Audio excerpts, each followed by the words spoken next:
Please be seated. Thank you.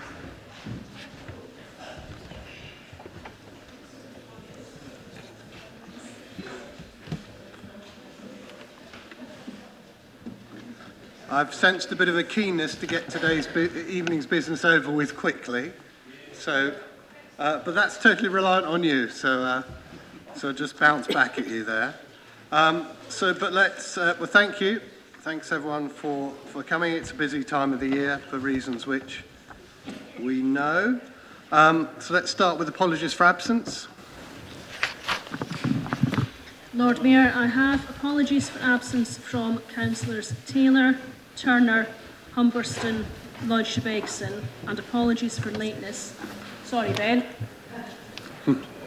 Ben is here. And apologies for lateness from Councillors Belly Summers, McManus and Eiley Williamson, who are not here yet. I haven't any others. And I think Councillor Henwood, you also said you might have to leave early. Okay, so that's also... That's... Okay, well, we'll get on to what we should and shouldn't be debating this evening. So declarations of interest. Anyone? I've just had it clarified that on the rental motion, people who have rented properties do not have to declare an interest. So just to be certain on that. Item 3, the minutes of the previous meeting. Andrew. Thank you, Lord Mayor. I'd just like to make the sort of point that Councillor Price used to describe as the one you make to prove you've read the minutes. Page 22 of the main agenda, paragraph 45, ends with the statement, the sum written off was, etc., from an initial investment of between 4.5 million, which I believe should be between 4 and 5 million. Thank you for your eagle eyes. Any other comments? Right, I will take those as being a correct record, apart from that correction. Appointments to committees. Councillor Brown. I would draw Councillors' attention to the note on the agenda which says I have appointed Councillor John Tanner as the substitute member of the Thames Valley Police and Crime Panel. Thank you very much. No other substitutions, I take it, or appointments? Yeah. So we move on to announcements, and so I'll try to be brief, but it's been an extremely busy time since the last council meeting in October. Perhaps I'll just pick out some of the sort of highlights I think would be most interest to members. I did host the Mayor of Leiden and Deputy Mayor of Wrocław and Bonn for the Remembrance Weekend. So we also had some very interesting discussions on climate change, for which I thank Tim Sadler for his time coming in at the weekend and talking to them about it, because they were very keen to learn what we were doing. We also now have a new gnome in the covered market, which was a gift from our twin town of Wrocław, Zuchliwek, you see. So that's, and it means well-wisher. Thank you, see. No one else can pronounce it, I had to learn. I think the sheriff might want, who's not here, might want to talk about the Freeman admission ceremony, if he turns up. We've got also had a very interesting visit to the St John's, their new study centre, which I'd recommend if you get a chance to have a look at it. It's a sort of a wonderful piece of architecture and obviously very extravagant in that sense. But it's also a zero carbon building, and it's quite interesting to see what they've done on a quite difficult building to make it zero carbon. Also, we had the relaunch of City of Sanctuary, so thank you to those involved, members involved in that. We had the unveiling of our extended Twin Town sign. I know Councillor Tanner was there. Padua and Ramallah, of which we're already getting a few comments on social media about it, but it's good that we've done it. I also hosted the Mayor of Monrovia, So extra points, you can tell me where that is. Very good, very good. He's been looking up on his phone. But also I hosted some councillors from Norway. I was also a guest reader on the Oxford Association for the Blind talking newspaper. And it's, they make it look easy, it's not. But that was quite fun. We had the Oxford University Football Club Blue Plaque unveiling, the St Bride's Wide service at Christchurch, Oxford Half Marathon, the Oxford Homeless Project's 4th anniversary. It's great to recognise that. Living Wage Week, and thank you for Councillor Rush, I think particularly who's been championing that. I ran the Daily Mile with some school kids and have started to do a few of those. So if anyone has a local school, they want me to run the Daily Mile, which is this new fitness regime they're encouraging kids to do. It's a good thing to encourage. If it helps them, I will try and run the mile with them. I've managed 1 mile at least, and answer questions afterwards. We had the new Eco Fair in North Oxford that went very well. And Elmore Trust, Elmore's 30th anniversary, so congratulations there, I think particularly to Tom. 2 films, obviously you get invited to films. There's 2 particular films that I would like to inform members about. A Second Chance, which is about the prison reform, which is really interesting, and I'd certainly recommend. It's through the eyes of convicted felons and how they've gone through the system and been improved by it. Where they have been improved by it, and the lesson there is that our system's broken and there's things that can be done to fix it. And also a film called 2040, which I saw recently at the Natural History Museum, which is from an Australian producer about new things which we can do to tackle climate change. Very interesting. And lots of Oxford people guesting in the Australian film, which I thought was quite interesting. But you can find it on the web, it's free, if you search for 2040 film. On a sort of sadder note, I have to report the death of Jeff Fawkes, one of our members of staff from the Welfare Reform team who's been with the council since 2014. So a very sudden death, sad to report that. And also I'd just like to hand over to Anthony Buckley, City Rector, who's just going to say a little bit about the Oxford Homeless Deaths Church service that we both attended. It was held at St Michael's in the Northgate. Thank you very much, Lord Mayor, and it fits in with that sad piece of news about a member of staff here. The Lord Mayor and I were there at the service and 13 names were read out of rough sleepers or homeless who had died this year in Oxford. And as the names were read out, members who were there came forward with a candle, and I guess they were friends or colleagues, occasionally family members, but you and I will know that by this stage, sometimes the families are not close at hand. It felt good and right and poignant to honour these people at this stage of the year. We are so conscious of all that the council does and continues to do to try and help and solve the ongoing problem of homelessness, and that is really appreciated. As I was sitting in the service, I wonder if I can go slightly anecdotal. This will sound a little bit sentimental. Remember, I am a child of the 60s. I'm going to take us back. This is a seasonal thought. And I was sitting next to a 12-year-old boy, and someone at the front said, "What do we all want for Christmas?" And lots of other people put up their hands and suggested various things. This 12-year-old boy, when he heard the question, "What do you want for Christmas?" he looked at his trainers and he said softly, but just loud enough for those around to hear, "Love." And that's always stuck with me. And whether we are young or old or homeless or not homeless, whatever difficulties and issues we face locally and nationally, it's love that makes such a difference. And although we may not always use that word, it is love which you wonderfully show in all your commitment to this great city. Thank you very much, Anthony, for those thoughtful words. And just to end on a happier note, a couple of announcements. 9th of December, 6 p.m. in the Town Hall, Lord Mayor's and Councillors' Christmas reception. So I hope you'll be able to drag yourself away from canvassing to come to that. Yeah.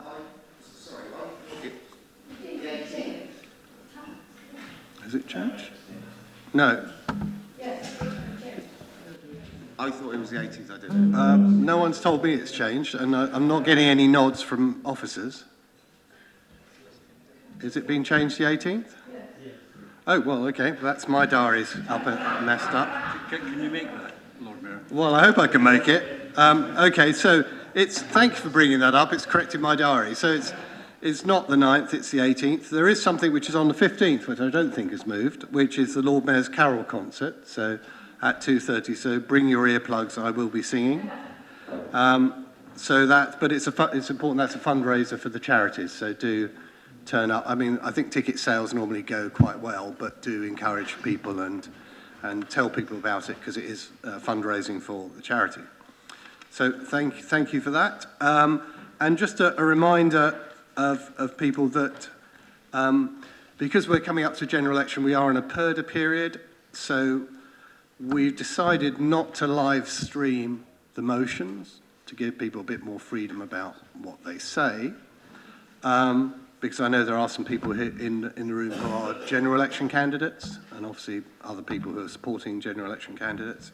So the motions won't be live streamed, but the rest of the council will, with the exception of one of our speakers who is a general election candidate, and we won't be live streaming that bit, and we haven't published his address in the council minutes, so just people aware of that, just so you don't bring it up at the time. So with that, I'll move on to the Sheriff, who's not here, and Leader of the Council. Thank you very much, Lord Mayor. I won't take too much of your time, but I didn't want to pass by this council meeting without drawing people's attention to the piece of work which has been now published, produced by the Oxford Citizens Assembly. Obviously, that piece of work started out in this council chamber when we all chose to declare a climate emergency and also to put forward the idea of a Citizens Assembly to discuss climate change. So for anyone who hasn't yet had a chance to read it, I really commend that you do, because I think it's going to be a very, very important document for us going forward over the next few years as the basis on which we will want to do a lot of work across the city. I think for me, there are a number of things that came out of the Citizens Assembly which are really interesting. One was, it was just a really interesting experience of democracy in action. Secondly, just how much work was already being done in the city. And we sort of know it, but we sort of don't. And I think that certainly the citizens that took part in the Citizens Assembly were really surprised to find out quite how much work was already going on in this city, and were very impressed about it, but also said, you need to do more to tell people about it. And share the knowledge and make sure that people can access all the good work that's going on already. The third thing I wanted to focus on was the way in which the report divides up actions, and that was deliberate in a sense in terms of the way we set up the Citizens Assembly. We didn't just want to focus on the work that the City Council itself can do, because that would have been very limiting if we actually want to change our city in terms of being able to get the city to a state of zero carbon. And therefore, the recommendations that come out of the Citizens Assembly cover a number of different areas. Some of it is work that we must do as a city council, work that we need to do in terms of our own buildings, our own fleet, and our policies. But it's also about things that we can, all of us, do as individual citizens across the city. It's about businesses, it's about institutions, and it's also about work that we can do, again, as individuals, but more importantly, as a joint body, as a council, to lobby government and indeed businesses and institutions, but also internationally as well. And I think all of those things are going to be really, really important as we move forward, because they all link together. So I would commend you to read that report. It is a very good one. And the other thing I want to draw to people's attention is a report that was published today, which is some research on air quality, which I think links in very closely to the work of the Citizens Assembly. And makes clear the links between poor air quality and a range of really damaging health outcomes, from cancer to cardiac to asthma and to children's health in particular. And that's a piece of research that's been done by King's College London, which I had a the privilege to see a bit of a preview of a couple of months ago. But the actual research itself is published today. And that research, part of it was done in Oxford, and so there are figures for Oxford, and you can see the effects of traffic congestion and poor air quality on real lives in Oxford, as well as other places. The final thing, again related to both of those issues, is that I went to visit Krakow in Poland recently to talk to them about air quality. And they also feature, or Poland at any rate, features very much in this air quality report. And however poor our air quality in this country, and in various places, including London in particular, it is pretty poor, I have to say that it is as nothing compared to the really poor air quality that there is in Poland. So one of the things that I came back vowing to do was to also work even harder with our twin city of Wrocław to make sure that we're sharing good practice between our two cities and making sure that we're learning from them, and we're also learning from other cities that we're twinned with who are doing really good work in this area to make sure that we're sharing that good practice across the world, because I think that's really important. Thank you. Thank you very much. And Chief Executive, nothing to report. So we're now going on to item 7, appointment of independent persons. And just to let you know, we've got an updated report just to people to be aware of that. So I think Councillor Aziz is going to present it. Yeah. So just want to start first of all by thanking the officers involved in organising not only the recruitment of the independent specialists, but also for the time they put into the recruitment process as well. We tried to recruit in lots of different places to get a diverse range of applicants. I'm pleased to say that the report is recommending that this council approves the appointment of Chris Ballinger, Andrew Mills-Hicks, Jill McCleary and Osama Raja as the council's independent persons for a term of 5 years to the 30th of November 2024. We're also recommending that the council delegates a monitoring officer to make the necessary arrangements. Thank you. And I think we need a seconder for that as well. Okay, Councillor Pressor. I believe we need to vote on it. Anyone have any questions or comments first? Let's just move to a vote. Those in favour, please show.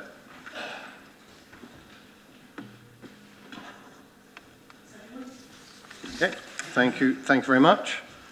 Now moving on to item 8, which is page 33, concerning the urgent decision report on housing infrastructure funding. So I think Councillor Brown's going to present that. Yes, thank you, Lord Mayor. I hope this is a pretty uncontroversial report. This is a report which asking Council to note the urgent officer decision that was taken on the 31st of October and to improve the inclusion in the budget of an additional 6.88 million. And that money is to go towards Oxford's flood alleviation scheme and also some cycle and pedestrian infrastructure. So I think those are all things that I would imagine that Council will be very happy to support. It appears that we needed to arrange this in something of a hurry after the government suddenly decided that it needed to get this sorted out a little bit quicker than perhaps anticipated. I can't imagine why. So I would just commend the report to Council and ask you to support the budget amendment. Thank you. If people do, I'd need a seconder for that. Yeah, so Councillor Hollingsworth. Obviously, the decision's already been made, and we're just being asked to put make the budget adjustment. But if anyone does have any questions, happy to open it up for questions. Anyone has any questions at all? No. Should we move to a vote on that? Those in favour of the budget adjustment?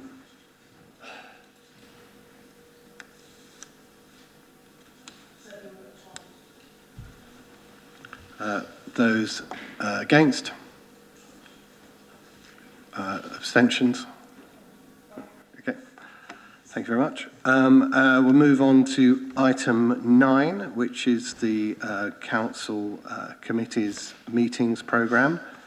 So hopefully everyone's read this. If you do have any questions, we'll have to take them away. Hopefully we can agree them now. But if people do have questions or concerns about particular dates, then speak now. And Councillor Wade. Thank you, Lord Mayor. Just a comment for the future. I've been to a workshop and a briefing in the last couple of weeks, and they haven't been well attended.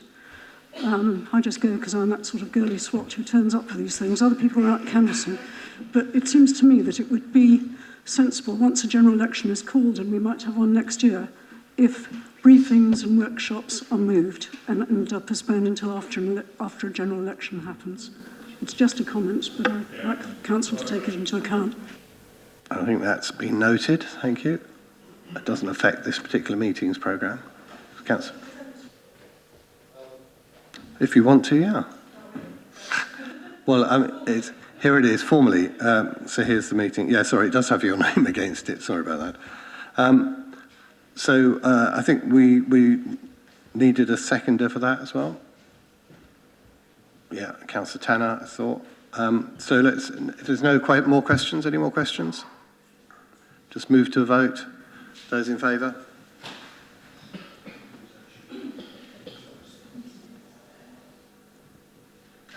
Okay, thank you very much. We are moving through at a rapid pace. On to Cabinet minutes. So I'll go through them for any questions or which members of Cabinet hopefully will be here and able to respond. So I'll go through the minutes of the Cabinet meeting from 3rd of October. I'll just page it through. It's starting on page 51. So just put your hand up if you have anything on that page. 51, 52, 53. Yeah, Councillor Wolf. Yeah, let me just find that, if I may. 53. Bear with me. Yeah, this is a question related to the service arrangements and street outreach team and the service arrangements for Floyd's Row.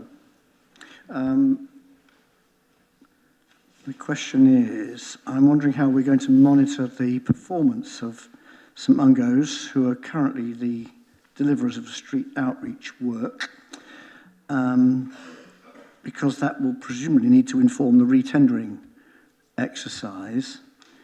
I mean, they're picking it up pro tem until March 2020, I believe, and then there's a retendering exercise. Not quite clear also when the retendering exercise will commence, and I'm interested to know who is likely to be consulted as part of that process. So it's just how's that retendering process actually going to work, and is there going to be, things going out to tender properly? I think that Councillor Smith. Yep. On the contract monitoring, so there are already quarterly contract monitoring meetings with St Mungo's where we talk about the service they're providing and the outcomes which we're achieving together. In terms of the detail about the timetable for the retendering and the process, I'll have to write and let you know, Councillor, if that's okay. Thank you. Anything else on 53? Page 54, there's nothing on that. So we're now moving on to the Cabinet minutes from the 9th of October meeting. Page 55, I think 56, 57, 58. Councillor Wolf. Yeah, I've got a question about the proposal to scrap the older person's concession from age 60 and push it up 60 to 65.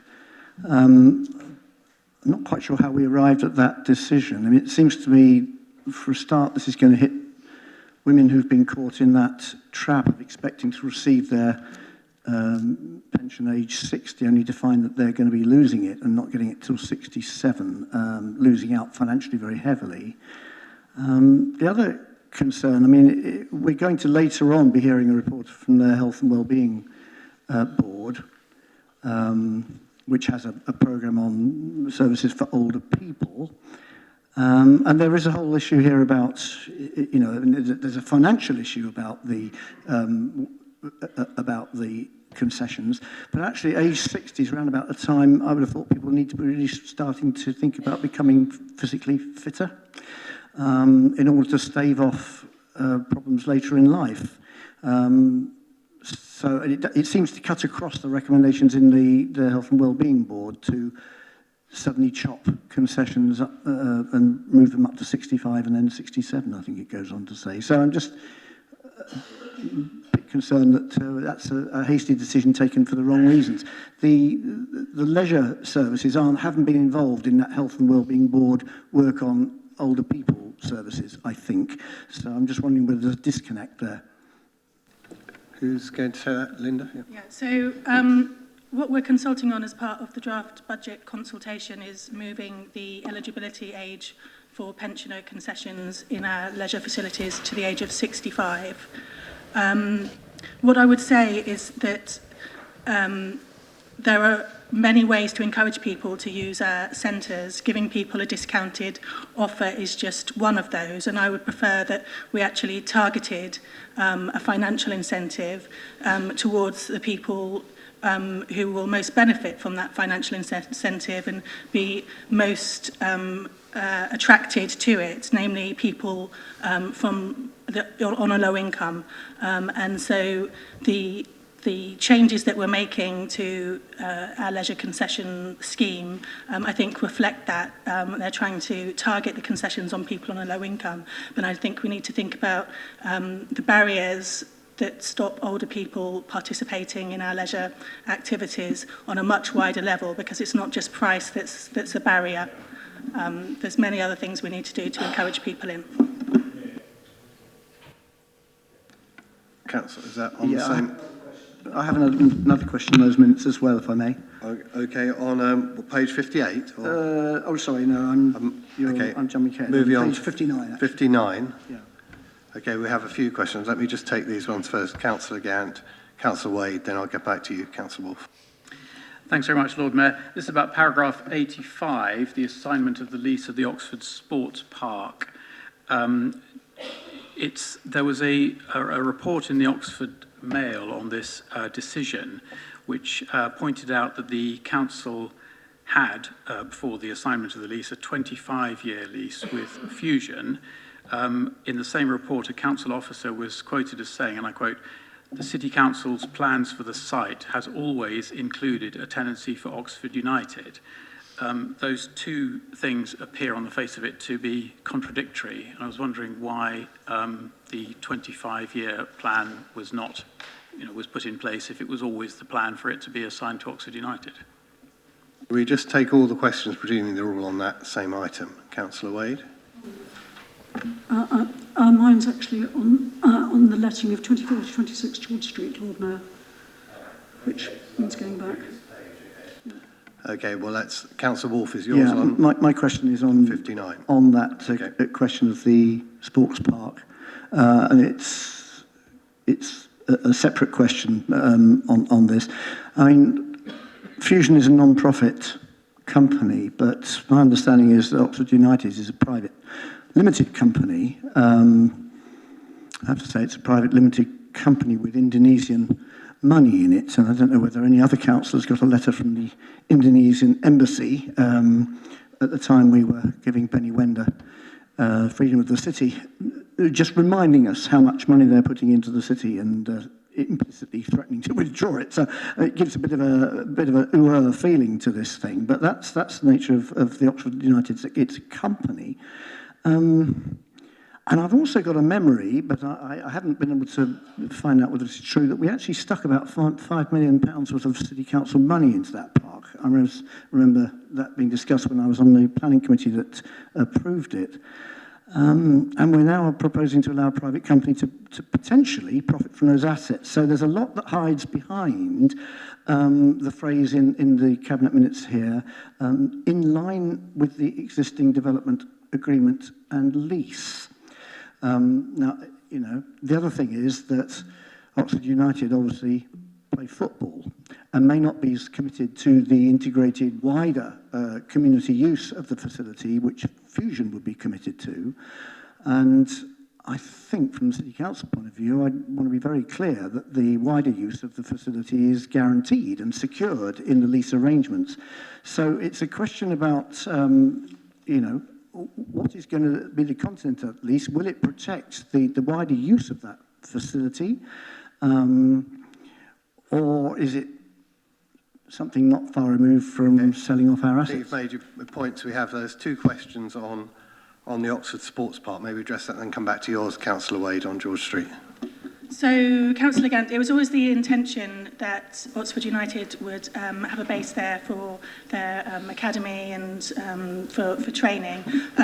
When Fusion were given the lease, the intention was that Oxford United would be there as a tenant. What's changed is that they now have a lease to manage the whole site. So that's the change that's happened. So it's not council money that built the sports park. The money came from BMW as part of the planning agreement. They wanted the extra space. They were thinking at the time about expanding the factory. In light of recent developments, it's more likely that it will actually be used as a warehouse and lorry parking in the event of a hard Brexit. But nonetheless, they wanted to have access to the space behind the factory, which was playing field. So as part of the planning agreement for them taking that space back for industrial use, the new sports park was created, and they gave the £4.9 million to the council to build the new facilities, yes. The other point was, the community use of the facility is absolutely vital. I've got a meeting with officers where we're going to see Oxford United later this week, but there is an absolute understanding, and that is part of the lease agreement that's been agreed, that community use, you know, that is what it was built for, that's what we want to see, and I think Oxford United actually have a very good record in that area, and I think we're going to see really great things there for Oxford, for sport in Oxford and the wider community. Councillor Wade, about sort of, I know we're jumping back slightly, but to item 81, letting of 24 to 26 George Street. Yeah, thank you, Lord Mayor.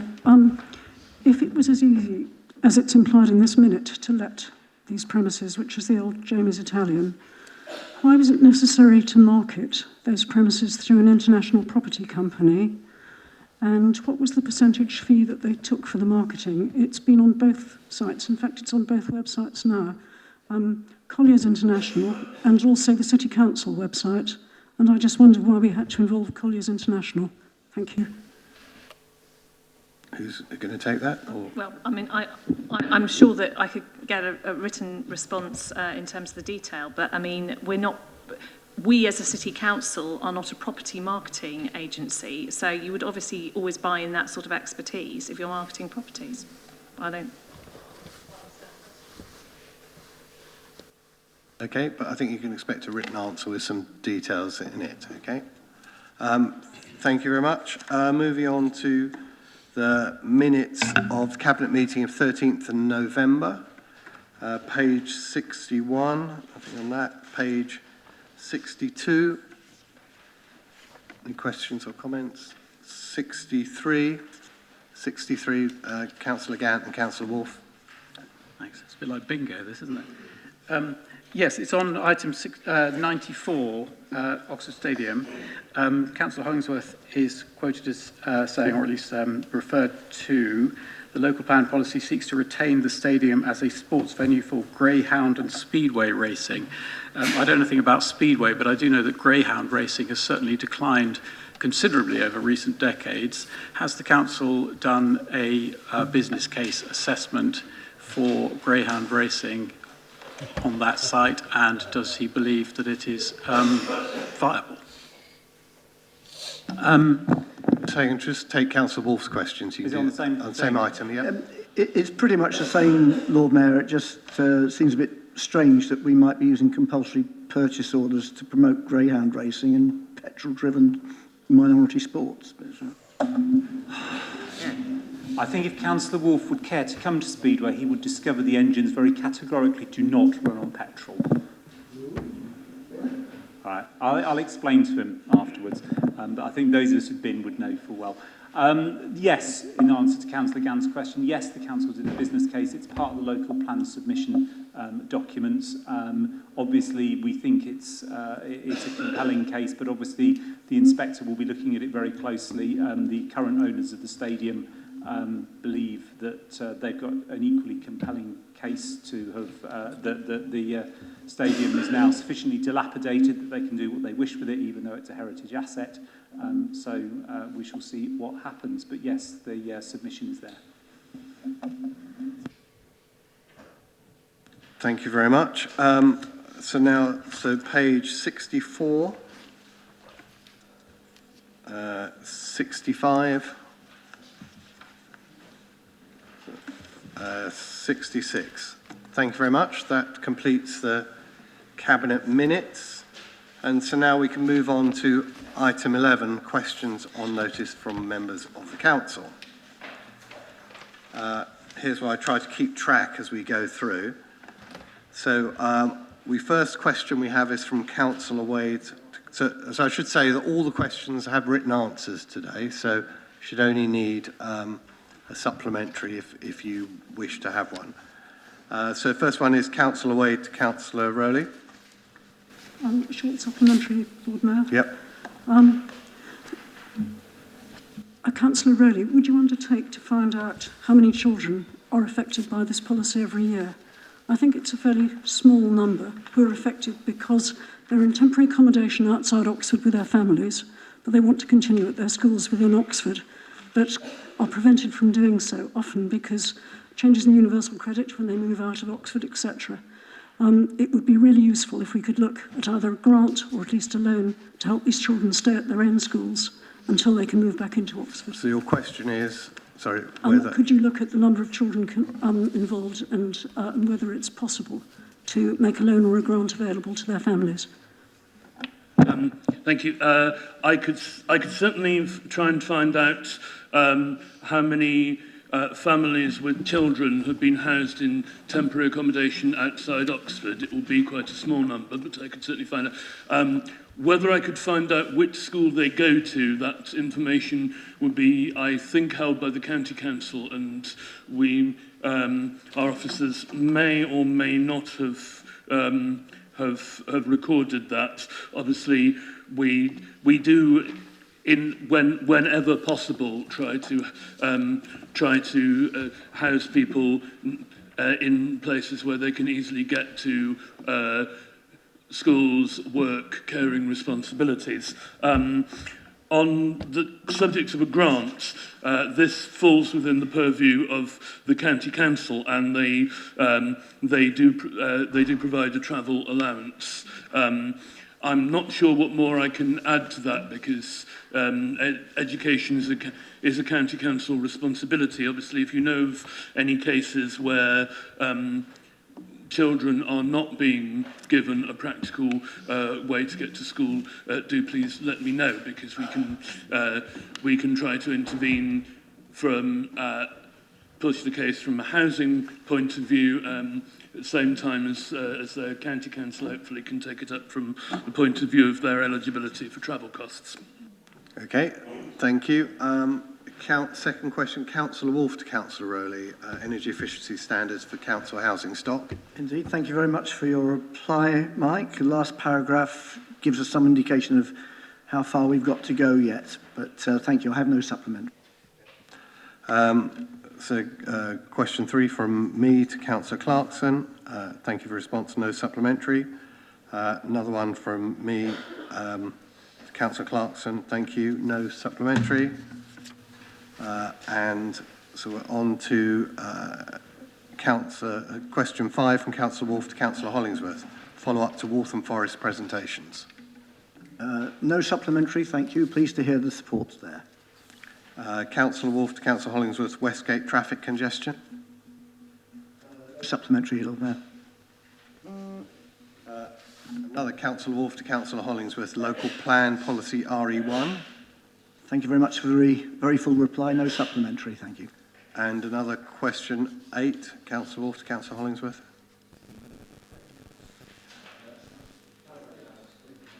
Passive house standards, yeah, sorry. No supplementary No, to it. I think okay. it replicates itself over the page. First one was our policy RE1, second one's passive house standards. Yeah. And now we want to move on to Councillor Gant, to Councillor Arnsworth, connecting Oxford. No supplementary for any of the next three. Thank you, Lord Mayor. Okay, thank you for moving business ahead. So we now move to question 12. Councillor Wolfe to Councillor Chapman, improving visibility for CCTV on Cowley Road. Thank you very much for the reply. I'm glad to hear that there is good collaboration, but it's clearly failed quite badly in this instance. I wonder whether Councillor Chapman would agree to raise the specific concerns that have been raised locally by neighbourhood police, business councillors and community response officers about this particular stretch of the Cowley Road with those officers who've been charged with addressing it. If you could possibly agree to draw their specific attention to that very specific patch of street, it would be appreciated.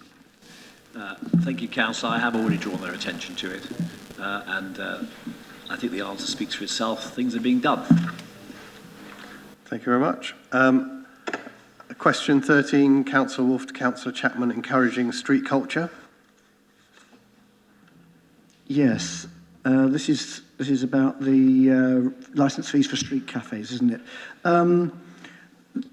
The question concerns discount in the first year only, not an ongoing thing. And as he observes, there are additional costs to business owners in setting up such a thing, getting the licensing and all that sort of stuff.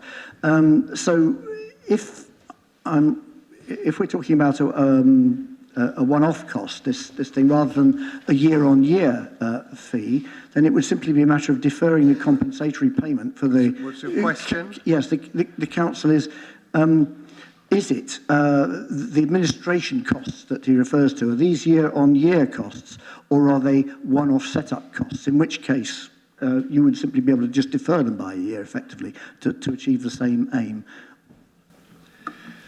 The truth is, Councillor, that the reduction in cost is not the real issue here. The real issue here, as I explained in my answer, is there are other hurdles that have to be jumped. And that, from my discussion with officers, is part of the main deterrent. Why, for instance, in street cafes outside the city centre, very few people are applying for a licence. It's not purely about the cost, either for 1 year or more. It's also about having to get approval from the Highways Authority and planning permission, which are quite bureaucratic hurdles. So that is why my answer says that actually reducing the cost is not going to be the answer to this. Thank you. Question from me to Councillor Chapman, no supplementary. Question 15, Councillor Wolfe to Councillor Chapman, Joint City Police Drugs Task Force. Question 16, Councillor Goddard to Councillor Chapman, cycling in Cornmarket and Queen Street. Yes, brief supplementary, please, my Lord Mayor. Impressed at the third person reference to himself by the Cabinet member, a kind of royal plural thing happening here. But the question is, do I understand, just to check, that the rule that you are not allowed to cycle in the two streets in question between 10 and 6 still applies? Because a suggestion from an officer in response to a question by me suggested otherwise, suggested in fact that officers now had the power to ask people very nicely to dismount from their bikes, but not to require that they do so. No, as far as I understand, Councillor, the rules are still in place, and I've had those conversations actually with cyclists myself. I think part of the issue here, frankly, is that the signage is not very clear. And I'd like to take that away and have a look at that, because when you go up and down, particularly up and down Cornmarket, it's so small that every time I've stopped anybody and said to them, have a look at the sign, can you not see, you shouldn't be doing this, they look at you with profound ignorance. So I think we need to do some more work on that. But I think the rules are still in place and the management order is still in place, and we can still enforce it. Okay. Thank you. Councillor Altaf Khan to Councillor Chapman, improving recycling rates from street litter. Yes, I have supplementary. I welcome this pilot scheme, and thanks Councillor Chapman. But I ask, can you please outline any other plans? I welcome the existing scheme and thanks for introducing. Are there any other plans? That's my question was. Thank That's a very big subject, Councillor, but I'm happy to come back to you because any other plans would cover a wide range of initiatives. But let me go away and look at it and come back to you. Okay. Councillor Altaf Khan to Councillor Chapman, Central Headington Highways work. No, thank you. Question from me to Councillor Tibble. Thank you very much for your answer. I will take you up on that. Question 20, Councillor Wolfe to Councillor Hayes, vehicle emissions from Council's fleet. I have no supplementary question, nor do I for questions 21 or 22, Lord Mayor. Thank you very much for that. We'll move to question 23 then. Councillor Wade to Councillor Hayes, follow up to the Citizens' Assembly. Just a brief supplementary, Lord Mayor. Could councillors be sent regular updates on events so that we can let our residents know when these are happening? That would be really helpful. Okay. Could councillors be sent updates on these regular events as they have shortly before they happen, so that we can let residents know where they can attend and when? I think I'd say that just as we update councillors regularly about events, we continue to do so. If you want special emails going out, I can try to arrange that, but I think we've got a pretty good system in place. Thanks. A question from me to Councillor Smith about free phone number for the outreach services. So I do have a supplementary. I think the point is people don't have any phone credit at all. And they're the ones, and it's been raised by a couple of people who are rough sleeping. And if we could provide a number which was totally free, then I think that would provide another access point for services. I agree, Lord Mayor. That's why in the answer it says council officers will work with St Mungo's to scope the options to delivering a free phone number. It's something that I've asked officers to work on. Thank you very much. Okay, good. That's clear. Thank you. Question 26, Councillor Gant to Councillor Brown. Progress on natural capital motion. No supplementary on either of the last two questions. Thank you, Lord Mayor. Thank you very much. We've got through the questions very quickly with everyone's support, and thank you to officers and members for writing the responses in advance so comprehensively, which has saved us a lot of time. And now because we are too early for a break, we're going to move on to items 13. Jump on item to item 13, which is outside organisation committee chairs, reports and questions on page 67. So, Councillor Upton, I believe you're going to present. Yes, I'll just give you a very brief overview of the Health and Wellbeing Board was created in 2012 by the Health and Social Care Act, and it brings together all the different organisations in the county who have an interest in the health and well-being of the residents of the county. It includes both tiers of local government, so that's us, the districts, the county. It includes the hospital trusts, the clinical commissioning group, and the patient representatives via Health Watch. So of its subsidiary boards, Councillor Tidball here sits on the Children's Trust, and I'm the Vice Chair of the Health Improvement Board.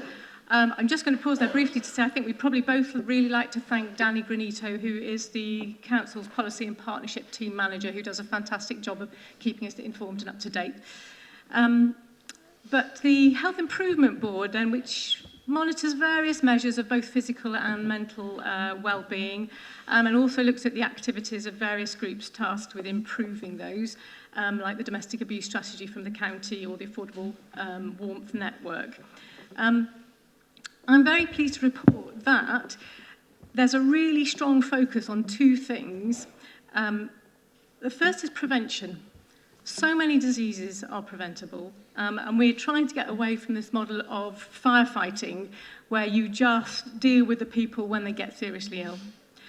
We're trying to shift to acting to prevent them getting ill in the first place, then to delaying the deterioration in their condition and reducing the seriousness of it.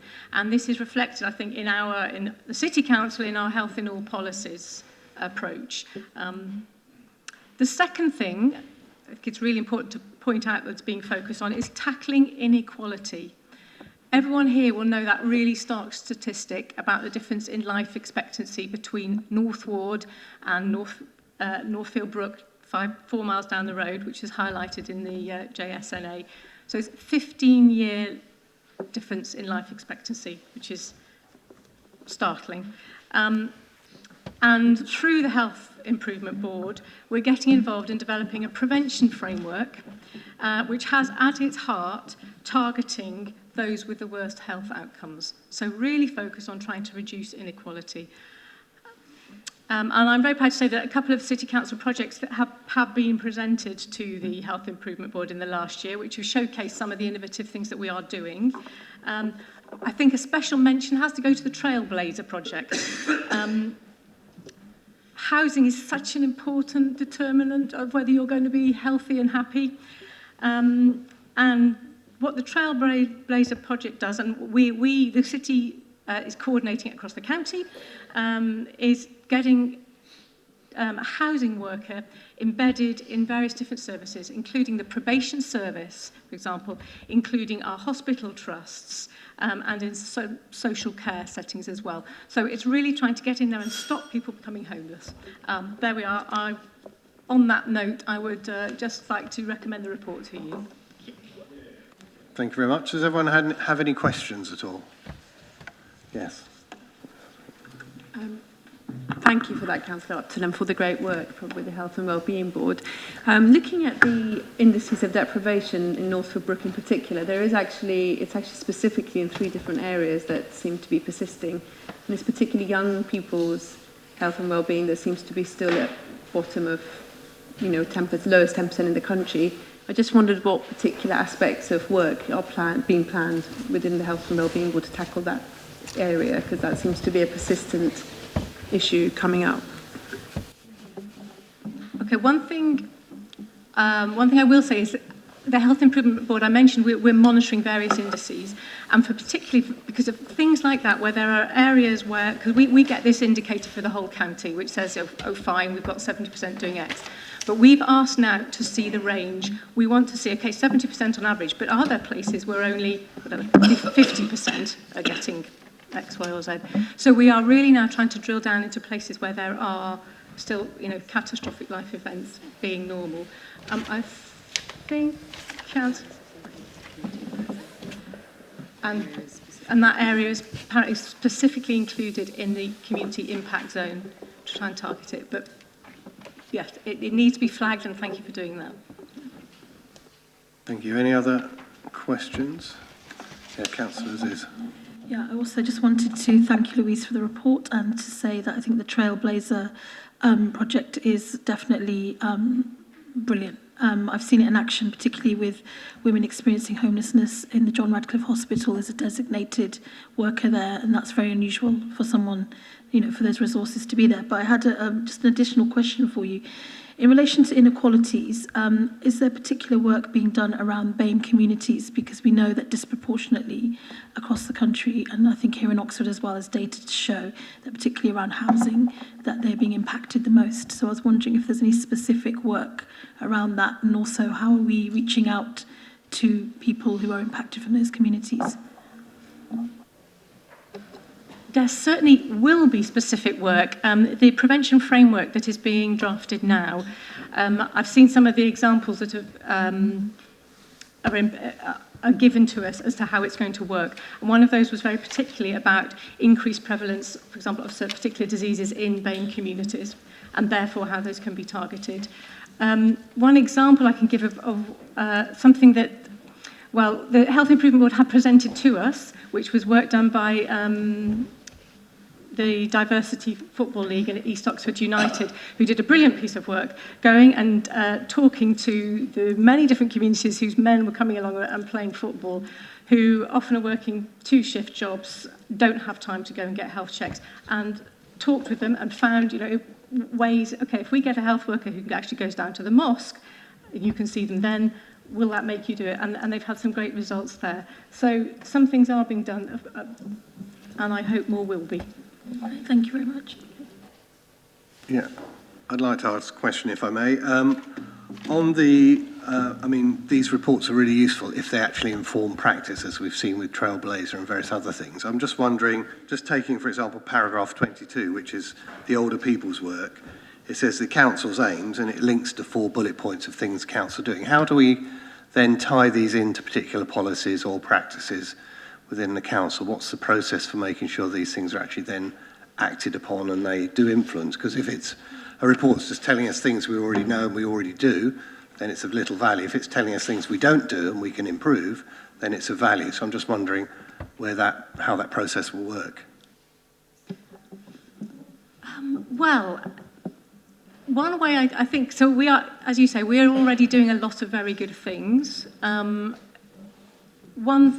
thing that the Health Improvement Board then does is let our other partners in the other districts know those, so they will start doing that. And we are learning, I am learning from them some of the very good things that they're doing. Surprisingly, Cherwell is doing quite a few good things. They've got a FAST programme, which was family, active and doing sport together or something, which is really, it's a great initiative and something that we should start doing here.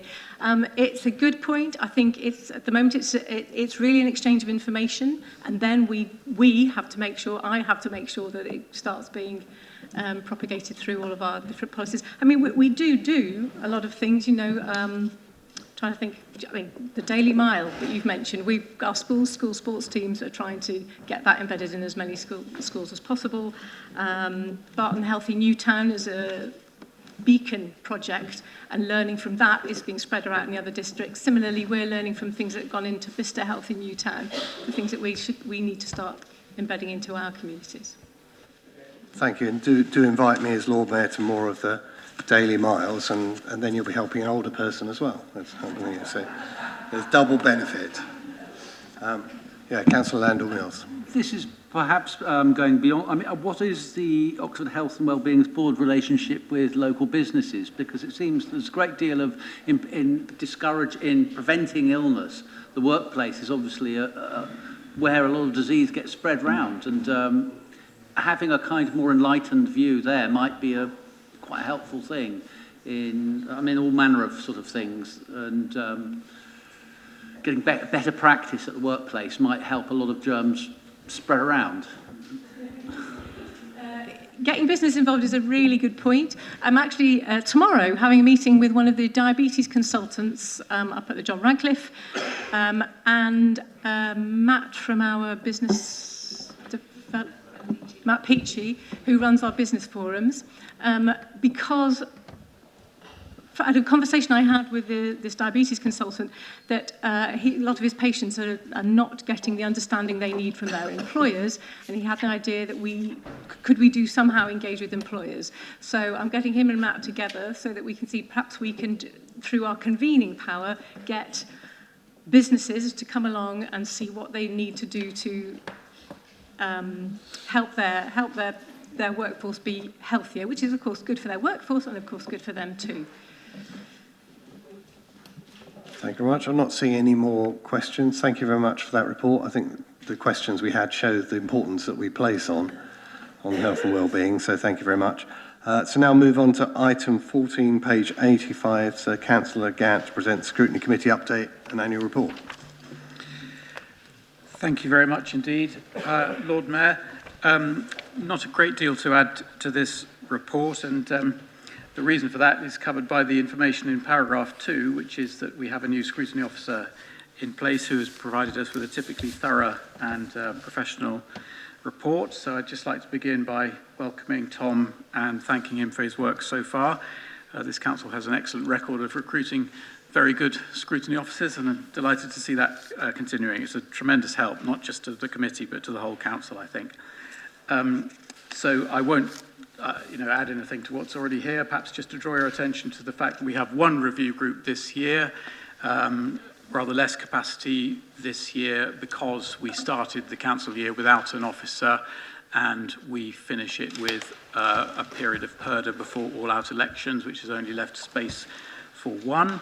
The items that we have reviewed in the main committee in the 3 months covered in this report are in paragraph 5 there, and there are also references to what the standing panels have done, and I'm sure the chairs would be happy to take questions, as indeed would I. So I'll just finish perhaps by thanking all cabinet members and officers who have attended our meetings.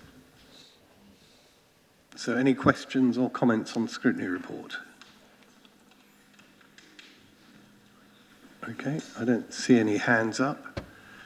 So thank you very much, Councillor Gant. So we have time before supper to deal with the first motion on the agenda. We can't move any further than that because there are speakers who are here to speak on the second and third motions. But I would ask you to be brief on the first motion. So that's setting an Oxford living rent.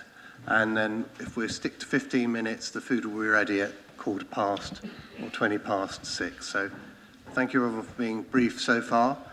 And I call on Councillor Wolfe to propose the motion. Thank you, Lord Mayor. A few years ago, we crossed a bit of a threshold at which over 50% of Oxford's population rents. What lies behind this is a sense that we need a more robust way of benchmarking what a living rent actually is. It can't just be left to the market, certainly for people who are just about managing. The current system of rent setting for social landlords has been operating for 13 years now, I believe, but there are problems with it. A third of the rent figure, this is for social rent calculations, is based on property value. But whilst property prices in Oxford have soared since 2006, wages have stagnated. And we now have better, more localised data on local earnings than were available then. So we're in a better position to assess what a living rent might be.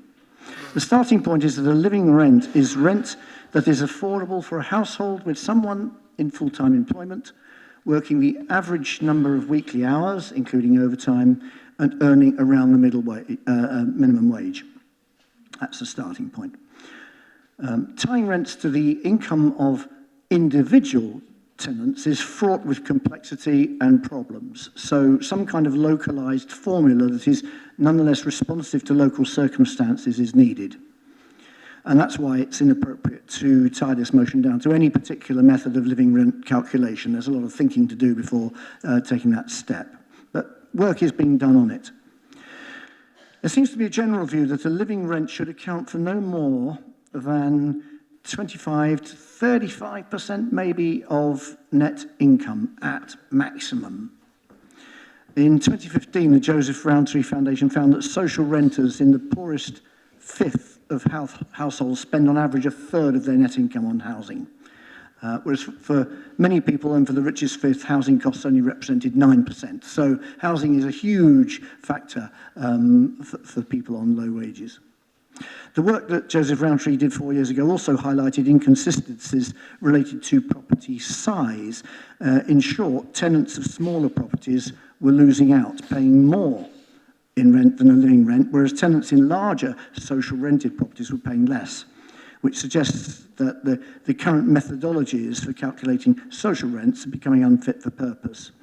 But it also suggests that great care is needed to move from one to the other, if that were to happen. I suspect that if this is true for the social rented sector, the disparity is even greater in the private rented sector. Recent polling for Shelter found that 1 in 3 low-earning private renters have had to borrow money to pay the rent in the past year. If smaller units are proportionately more expensive, this will inevitably raise the risk of homelessness, and this, of course, is something we're mandated to prevent. It's worth noting also that women are often still paid less than men for equivalent jobs, so there is a need to take a gender imbalance into account in this as well. Private landlords are probably... I think that's your time. Okay, I'll have to use less when we sum up. And I think, Councillor Rowley, you're seconding motion. Would you like to speak now? Okay. Thank you, Lord Mayor, and thanks very much, Dick, for bringing this motion. Very happy to second and support it. I know Lord Mayor has said that we don't have to declare an interest if we've rented privately in Oxford. I have rented privately in Oxford, and it wasn't an entirely happy experience. I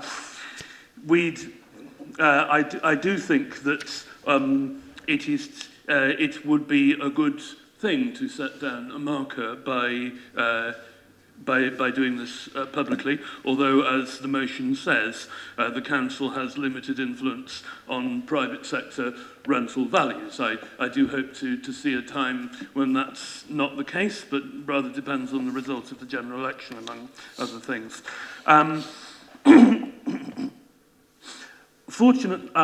Thankfully, a lot of the work has actually been done already in the course by council officers, and I'd like to thank the officers who did do that work. A couple of years ago, in the course of compiling our tenancy strategy, we proceeded on a very similar methodology to that on which the Mayor of London's office has proceeded to work out what a genuinely affordable rent would be for Oxford. And although it's slightly different from this, it is also the basis on which we have decided that our housing company, when it talks about genuinely affordable rents, should mean not above the local housing allowance, the rate of benefit that we should claim. That is also the basis on which we negotiate with housing associations and registered social landlords not to lift their rents above that level.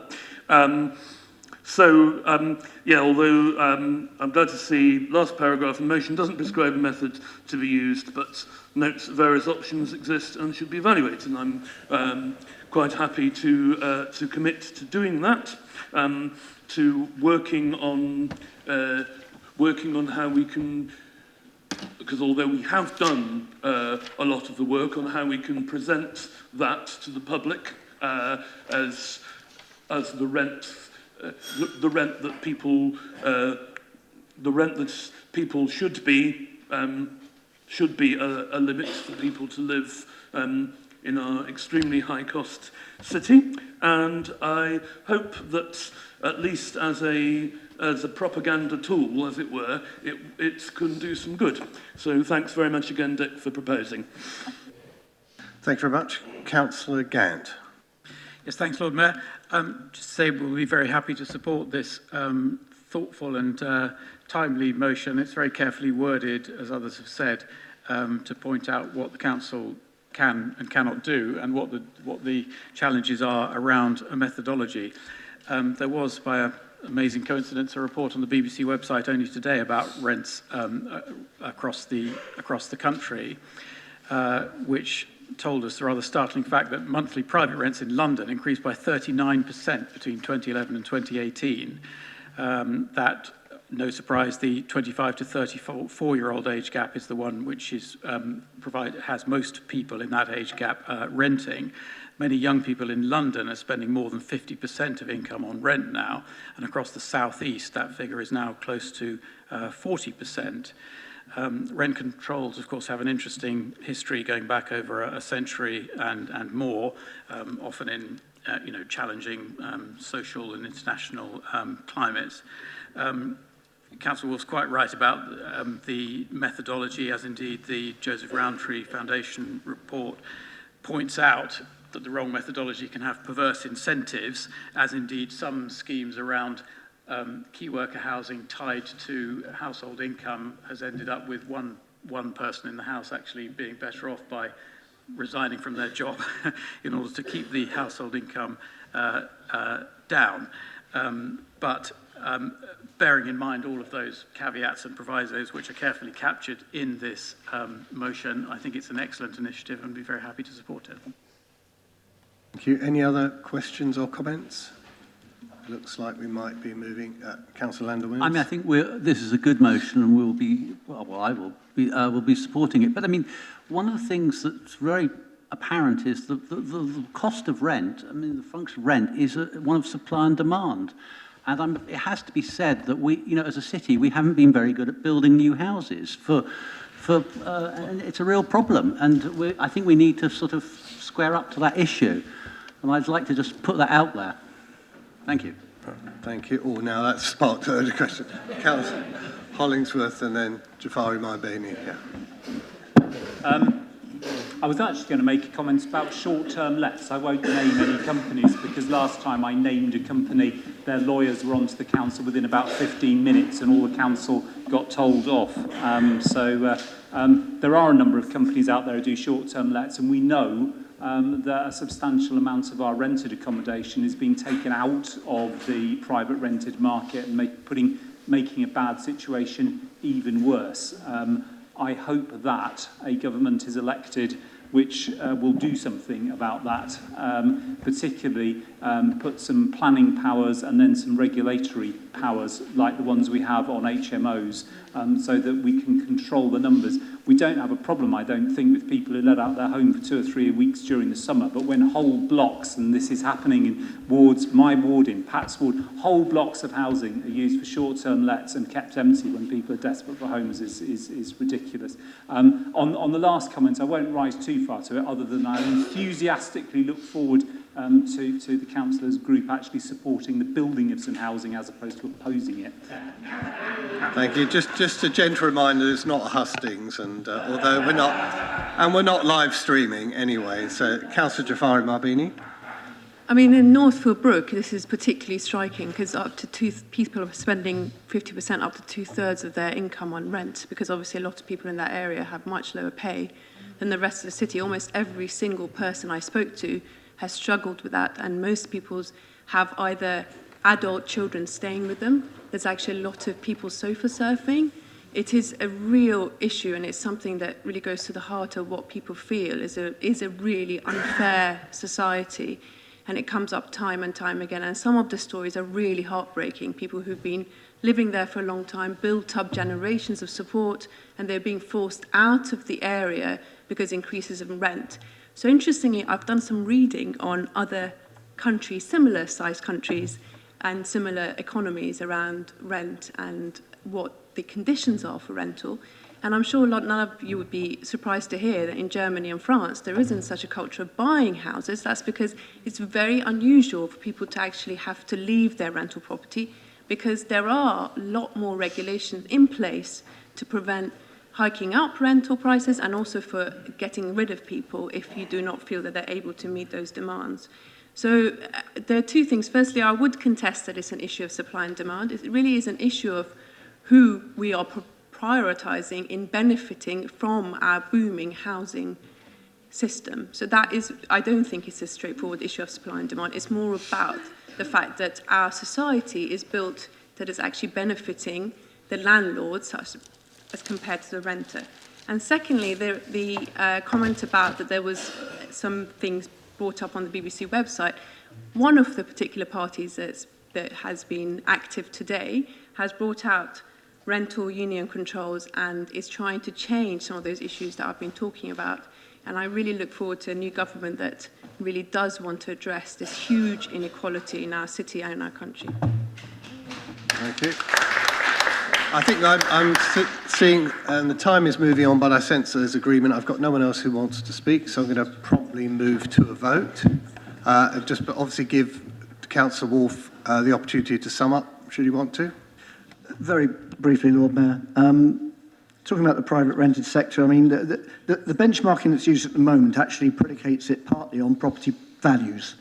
And at the moment, of course, I mean, a private rented landlord has no particular interest in what somebody earns. It's what they can get in the market for the property actually is. And so the more rent you can get, actually the more value goes onto your property, and you get a vicious circle, which is what is driving it up, certainly in our ward. So in short, it's a matter of having a very clear, properly defined benchmark that everybody can understand. The private sector, you know, whether we can make them stick to it, well, that's another matter, but at least there needs to be a clarity about what a living rent looks like in Oxford, and at the moment there is not.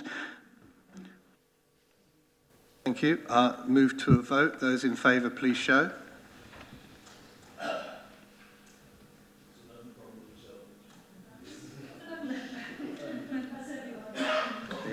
Okay.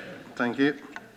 Well, at that point, thank you for everyone being so cooperative. We can now move for supper and see you back here at 7 o'clock.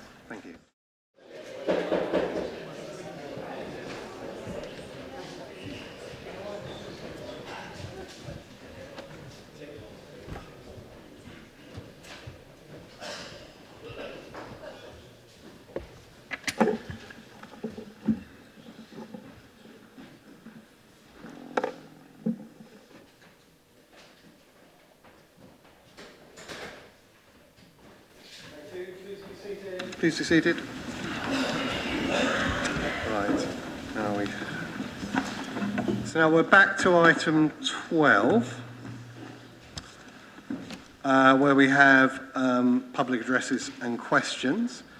So, if everyone's seated now, we can start with a question from Mark Franks, Blackbird Leys Parish Councillor, talking about Spindleberry Nature Park.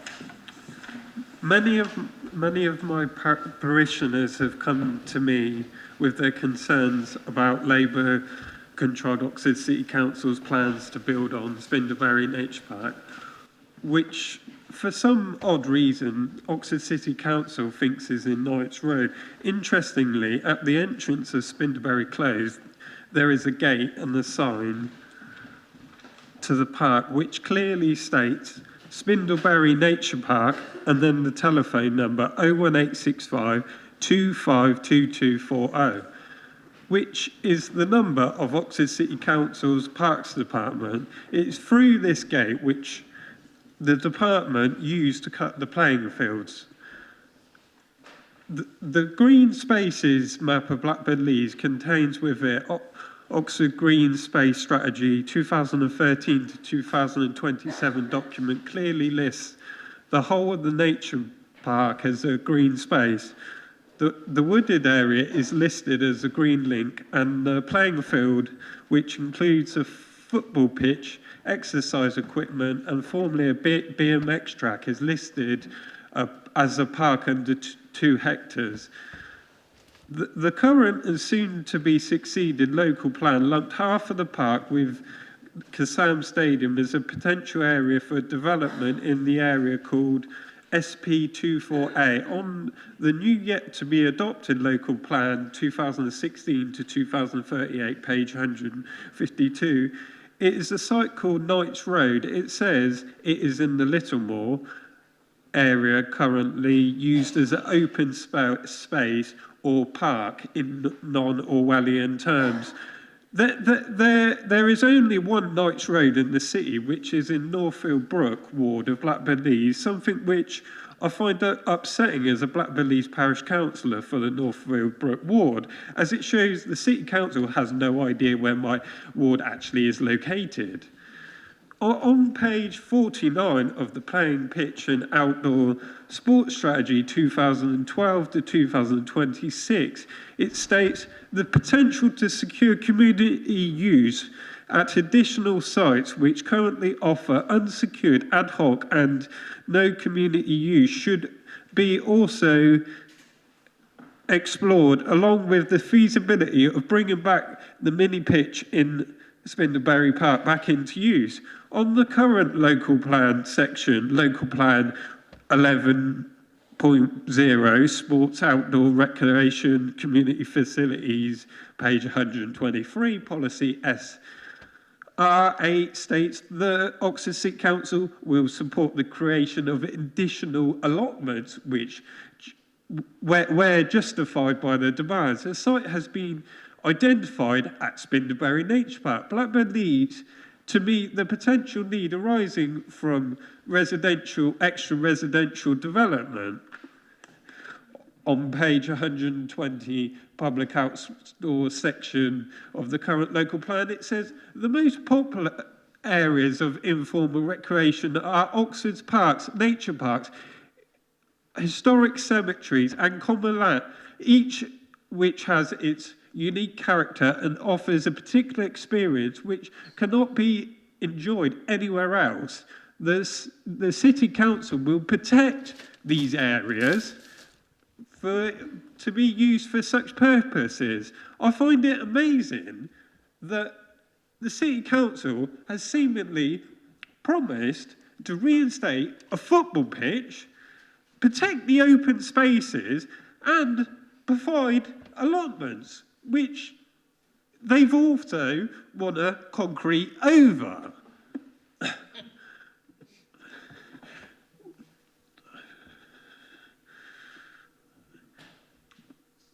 Which is why I'm planning on proposing a parish poll to the Blackbird Leys Parish Council to let my parishioners decide. The question of the poll will be simple.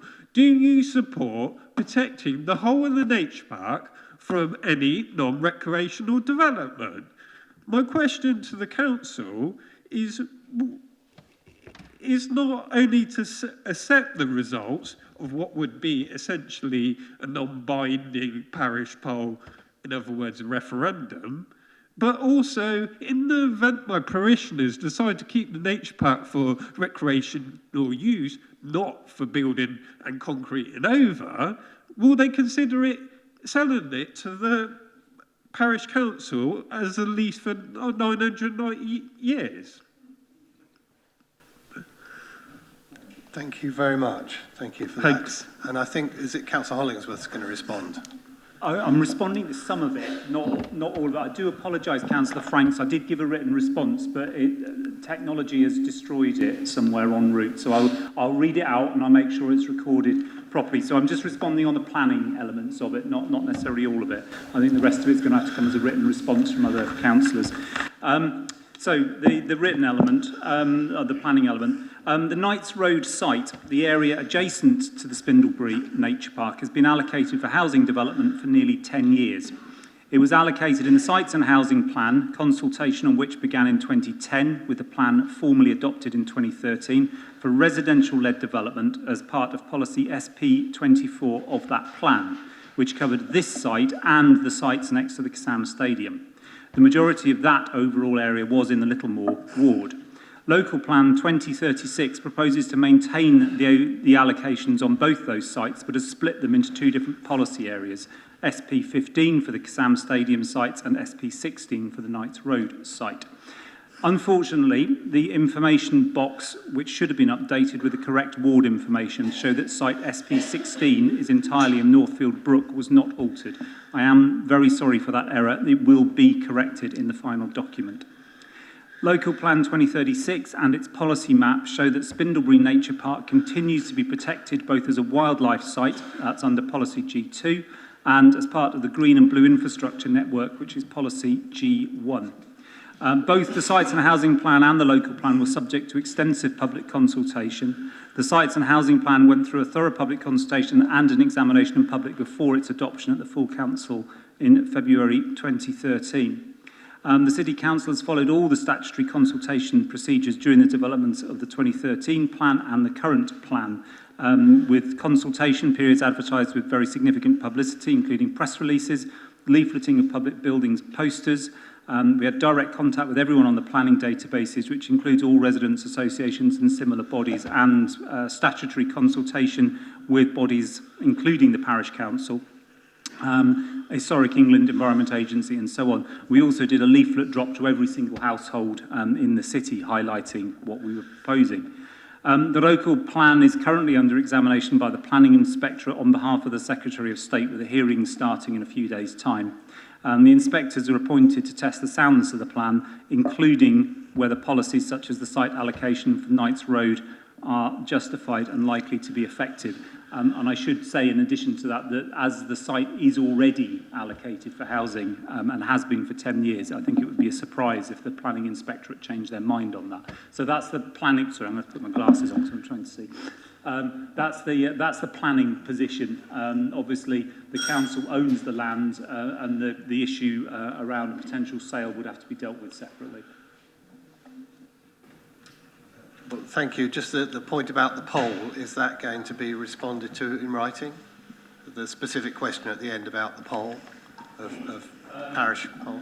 Yes, because just to be clear, I'm answering the question from the point of view what the planning position is. What the rest of the question asks is, will the council take a site currently allocated for housing, stop it being developed for housing, and sell it? And those are obviously quite significant decisions from a financial point of view. Thank you very much. Thank you. Now we have an address by Francis Ashworth and Cyril Foster.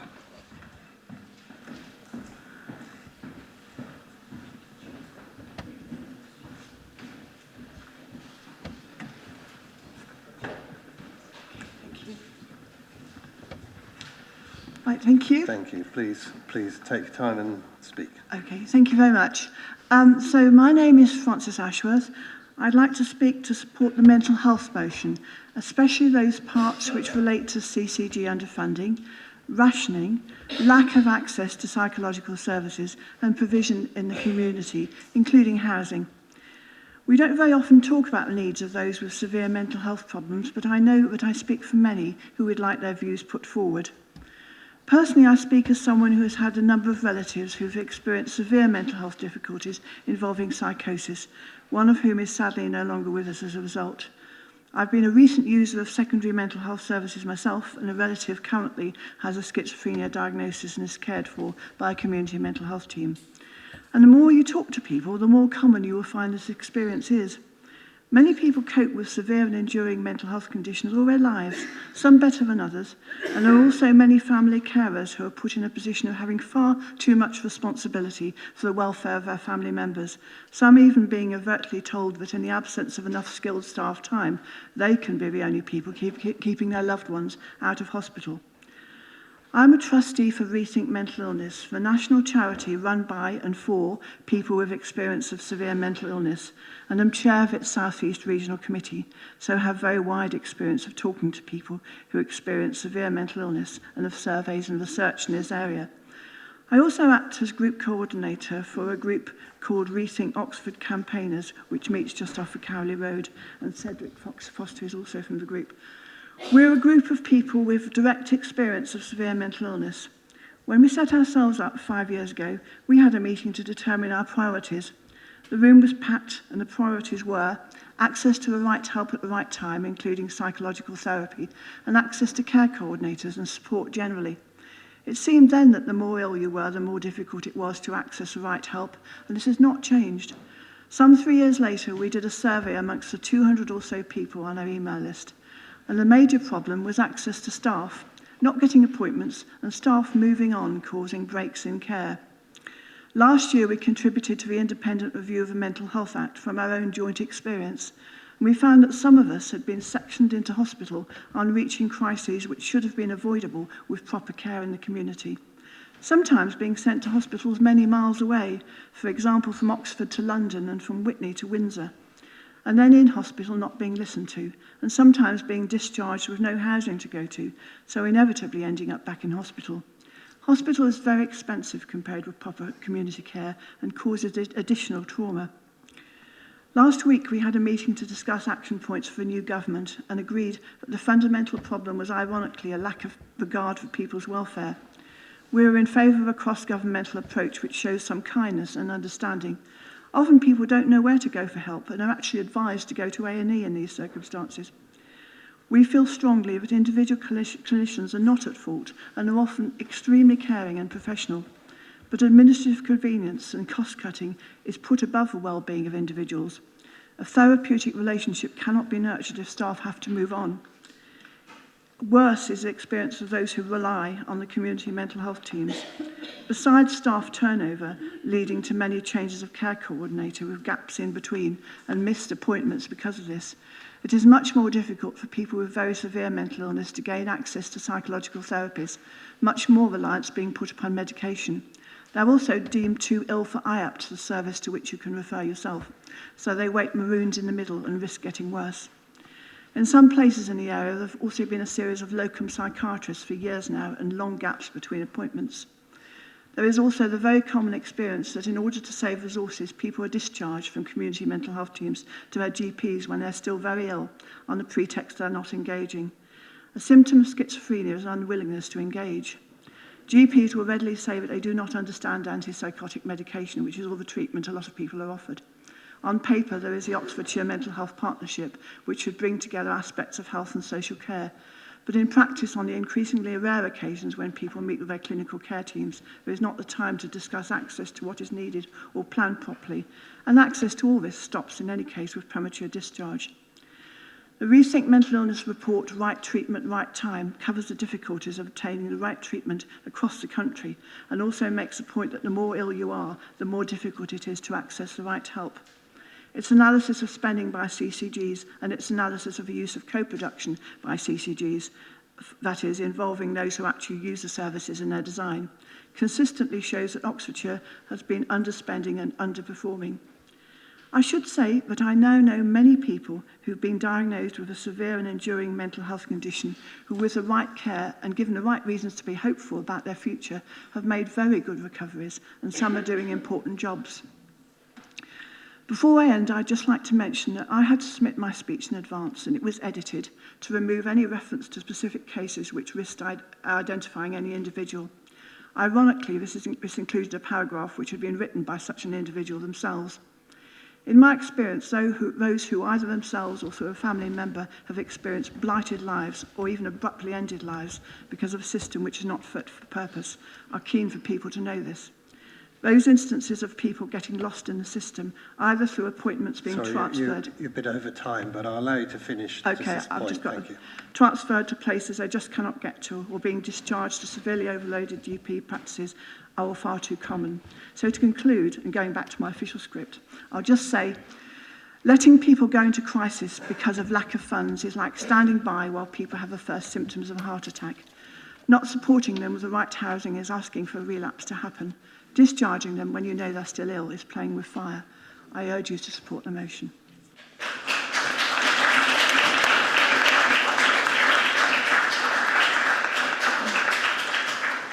Thank you very much for taking the time to come here. I think we have Councillor Upton who's going to respond. Yeah, Francis, Cyril, thank you both very much indeed for coming. I'd like to thank you on behalf of everybody here for coming to speak to us. There are lots of startling facts and figures, and I'll refer to some of them later during the motion, but they can all seem very abstract, and it's only when we actually hear from somebody like you who's had to deal with the daily grind, the struggle to get treated, that it actually starts to become real for us. The Council signed up to the Prevention Concordat for Better Mental Health earlier this year alongside some other partners, which I think includes Rethink Mental Illness. So I am aware of some of the amazing work that you do. And we have to make sure that that wasn't just an empty gesture on our part. And I think your speech today is exactly what we need to remind us what these statistics actually mean for people's lives. Though the City Council is not responsible for mental health services, we do recognise how critical they are to tackling problems faced by many of our residents, and we try to address these through working in partnership. You've identified a terrible problem here in Oxford with staffing and high staff turnover. That would be bad enough for a physical health condition, getting that dealt with, but I can't imagine anything worse for someone with mental health problems, where, as you said, a therapeutic relationship cannot be nurtured if you're seeing somebody different every time. And I and several of my fellow councillors here today, sitting very close to you there, have tried to raise the idea of an Oxford waiting with the Trust to try and address the high staff turnover. Thinking about the factors that degrade our mental health, you've outlined also the trauma of being discharged from hospital with nowhere to go.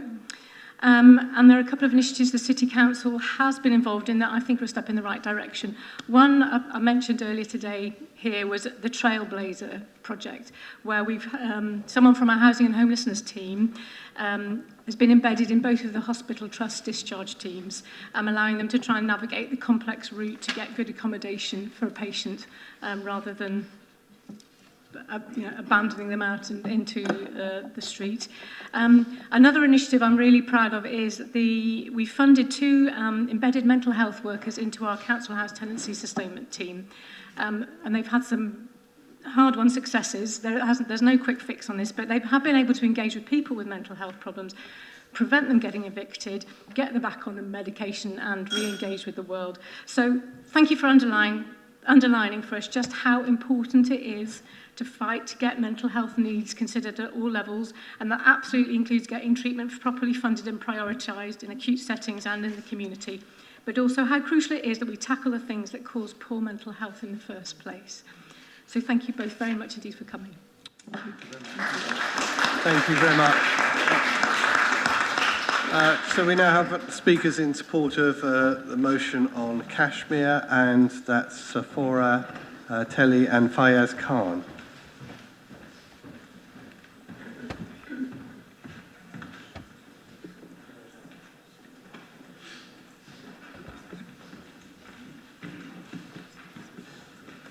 Thank you very much. You have 5 minutes. Thank you. Dear Lord Mayor, respected councillors and all the others present today, good evening, and thank you very much for this opportunity to talk about Kashmir, the place of my heritage. For over 9 years, I've been working with vulnerable people, and I'm currently working in Oxford, supporting victims of human trafficking.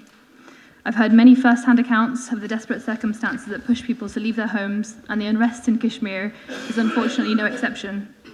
Just recently, an Oxford businessman anxiously described to me the ways in which he's trying to get his younger brothers to leave Kashmir, to go anywhere, somewhere safer. This is a particular concern since August of this year, as Kashmir has entered a new chapter of chaos and anxiety. Thousands of young men and boys have been victims of arbitrary arrest and detention, picked up as they go about their daily routine or during targeted raids during the night. And many have harrowing stories and show evidence of torture whilst in detention. The indiscriminate use of pellet guns on civilians, too, has continued to injure, blind, and kill many young people and children. With internet services still completely blocked and mobile phone services only partially reinstated, communication has had major impact. We were unable to speak to our family in Kashmir for over 2 months, and even individuals within Kashmir were unable to communicate and coordinate on the most basic of things. Children have not been able to go to school for almost 4 months, and the elderly and unwell have been dying from otherwise manageable illnesses. The British Medical Journal, in fact, described the situation as having led to a blatant denial of the right to healthcare. Kashmiris have not just suffered in Kashmir, though. Even outside of Kashmir in India, they suffer repercussions just by virtue of them being Kashmiris. So, for example, one of my cousins, who is a student in Rajasthan, he was beaten, humiliated, and paraded through the centre of the town and made to wear women's clothing. And recently, an Indian government spokesperson tried to make the justification that the life of a citizen is more important than civil liberties. But as somebody with all of my extended family in Kashmir, and having visited many times since childhood, these words are just empty and meaningless. Because for over 30 years now, Kashmir has essentially been in a state of martial law. 1989 was when the extreme militarization of the valley began, leading to its current status as the most densely militarized zone in the world. Compounded by so-called emergency powers that have ensured an environment of impunity for military actions, during this time there has been a legacy of over 70,000 killings, 8,000 disappearances, numerous mass graves of unidentified bodies, thousands of reports of torture, mass rape, as well as arbitrary arrest, detention, and destruction of property, understandably all of which has had a massive impact on the mental health and well-being of Kashmiris, the majority of whom have known nothing but military occupation.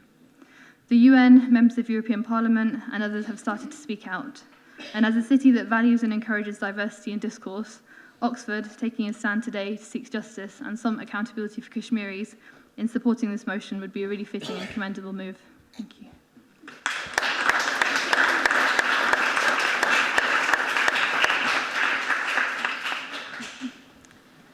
Lord Mayor, distinguished councillors and dear participants, good evening. It's a great honor for me to address this House. I want to bring to your kind attention the ongoing humanitarian crisis in Indian occupied Kashmir, which is a continuous cause for British Kashmiris here in the UK in Oxford. As you are well aware, more than 100 days have passed since India imposed curfew in Kashmir. 8 million people, innocent men, women, and children, are detained in their houses. They have no access to internet. They cannot go to schools. They cannot go to hospitals. And their fundamental human rights have been badly violated. The global community has taken notice of this. The United Nations has called for establishment of an independent commission of inquiry to investigate the human rights violations in Indian occupied Kashmir. I request this House to speak for the oppressed people of Indian occupied Kashmir and ask the Indian government, as has been rightly asked in the motion put forward in this House by Mr. Altaf Khan, to remove this curfew, to allow the people of Kashmir to freely express their views and to resolve the issue peacefully in accordance with the resolution of the United Nations and according to the free wishes of the people of Kashmir. And I expect from this House, which is the upholder of justice and champion of human rights across the globe. Thank you very much. Yeah. And I think we have Councillor Brown's got a response for you.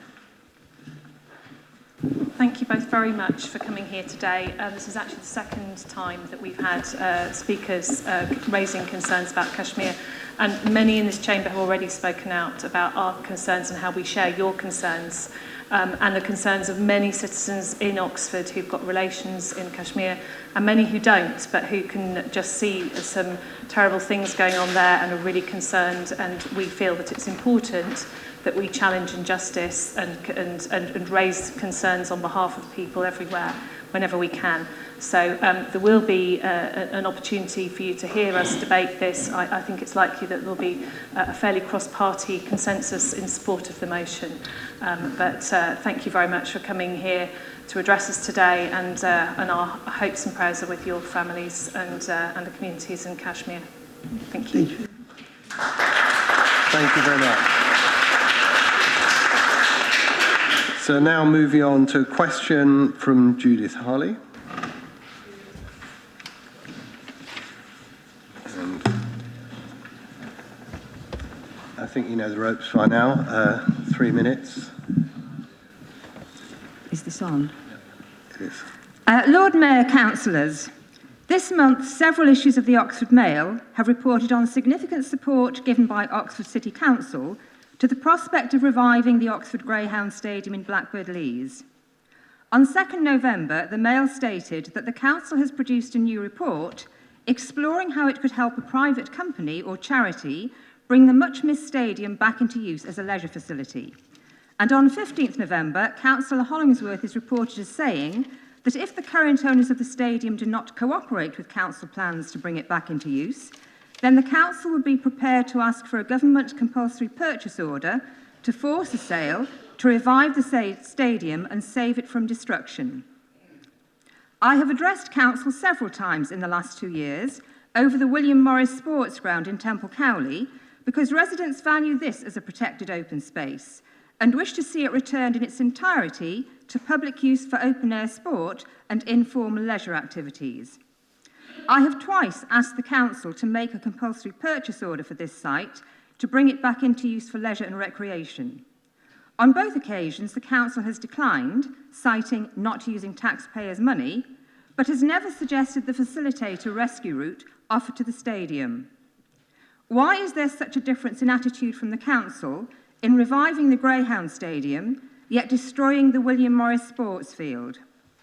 Both are much-missed leisure facilities, now in private ownership and closed by their owners. In both cases, residents wish the current landowners would reopen the sites for public use. Both could be run by a private company or charity for public benefit. For the Greyhound Stadium, the City Council is prepared to undertake a facilitating role with a development partner or leisure operator, and if the owner is unwilling to cooperate, use compulsory purchase powers to buy the site to enable a third-party operator to bring the facility back into use. Why not do this for the William Morris Sports Ground? The City Council is even writing a special policy into Local Plan 2036 to bring the stadium back into use to prevent its permanent loss, whereas the William Morris Sports Ground has no such protection. Councillor Hollingsworth is quoted as saying, "Oxford Stadium is a valuable community asset." We feel the same about the William Morris Sports Ground, which is a gift and legacy from William Morris, Lord Nuffield, to his workers at the local car factory and to the local community. Why won't the council offer a similar facilitator rescue for this site and ask for a government compulsory purchase order to assist revival of the William Morris Sports Ground and preserve this heritage asset as a tribute to Lord Nuffield and his philanthropy and beneficence? Thank you. Thank you very much. And you have a written response there from Councillor Hollingsworth. Do you wish to add anything? No. Okay, thank you very much. We're now moving to Judith Harley again for an address on rules on lobbying councillors. You have an address, 5 minutes. Lord Mayor, councillors, according to section 24.8, lobbying, in the Planning Code of Practice, in the latest City Council Constitution, July 2019, councillors should not lobby each other on planning applications, nor should they put pressure on officers to make a particular recommendation or do anything which compromises or is likely to compromise the officer's impartiality or professional integrity. Surely this prohibition, especially on lobbying each other, thwarts and compromises the ability of councillors to inform other members of concerns from ward residents over unsuitable and inappropriate developments in their ward. With this veto in place and the threat of being reported to the Standards Committee for councillors who breach this section, accidentally or otherwise, how can councillors perform their obligations to represent their constituents and their constituents' views? Section 24.23 of the Constitution, responsibility for this code, identifies that the head of planning services and the monitoring officer have overall responsibility for this code. They will review how the code is working. I would suggest that section 24.8 of the code is not working, as it prevents my ward councillors, and everyone else's, from representing and discussing my views and those of other residents with their colleagues when it comes to dealing with planning applications. This is quite extraordinary, inappropriate, and most unreasonable. Please will Council revise section 24.8 of the Constitution to remove this ban on lobbying on planning applications. I want all of you to be able to represent your constituents and their views, which includes lobbying on planning matters, as fully and freely as possible to other members, and I hope that you would want this too. As the head of planning services and the monitoring officer have been identified as having overall responsibility for this code, please will Council ask them to make the appropriate amendments and remove the threat of reporting to the Standards Committee any councillor who discusses or lobbies a planning application with their colleagues. Thank you. Thank you very much. And I think Councillor Brown's going to give a response. Thank you, Lord Mayor. Judith, I'm not sure whether you've seen this yet, but there's a written response. Joe, perhaps you might give the one that's in the desk in front of you, or somebody can. Thank you. So that's the written response from officers, which explains the detail of why the code is as it is. I think what I would just add to that, and obviously you'll want to digest that, is that the essence of the code is to make sure that people can understand the probity of councillors and that you can rest assured that your councillors are not doing anything improper and are not acting using their influence in an undue way. Councillors on the planning committees in particular have to be particularly careful, and that is what the code says. I think in addition to that, those councillors and all councillors are perfectly able to submit in response to a particular planning application concerns on behalf of their constituents to the planning officers. The concern that is being raised here is about doing it directly to other members of the planning committee. And I think that's the important distinction that's being made. Thank you.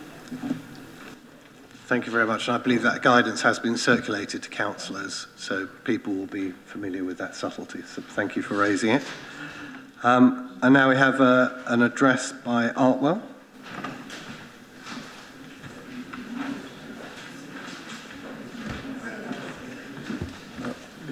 Yep. All right, I intend...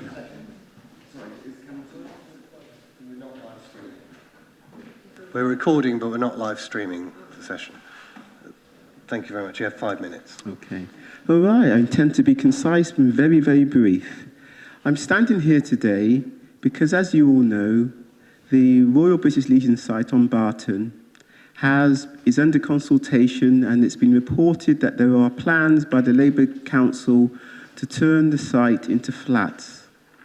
I feel, and many other people would feel, that this would be a tremendously lost opportunity for the people of Barton and Sandhills. As you all know, there's over 800 youth who live on the ward, and just when I was campaigning, Just for example, there was a band who's got their equipment in their bedroom because there's no place on Barton for them to go out and hire for band facilities.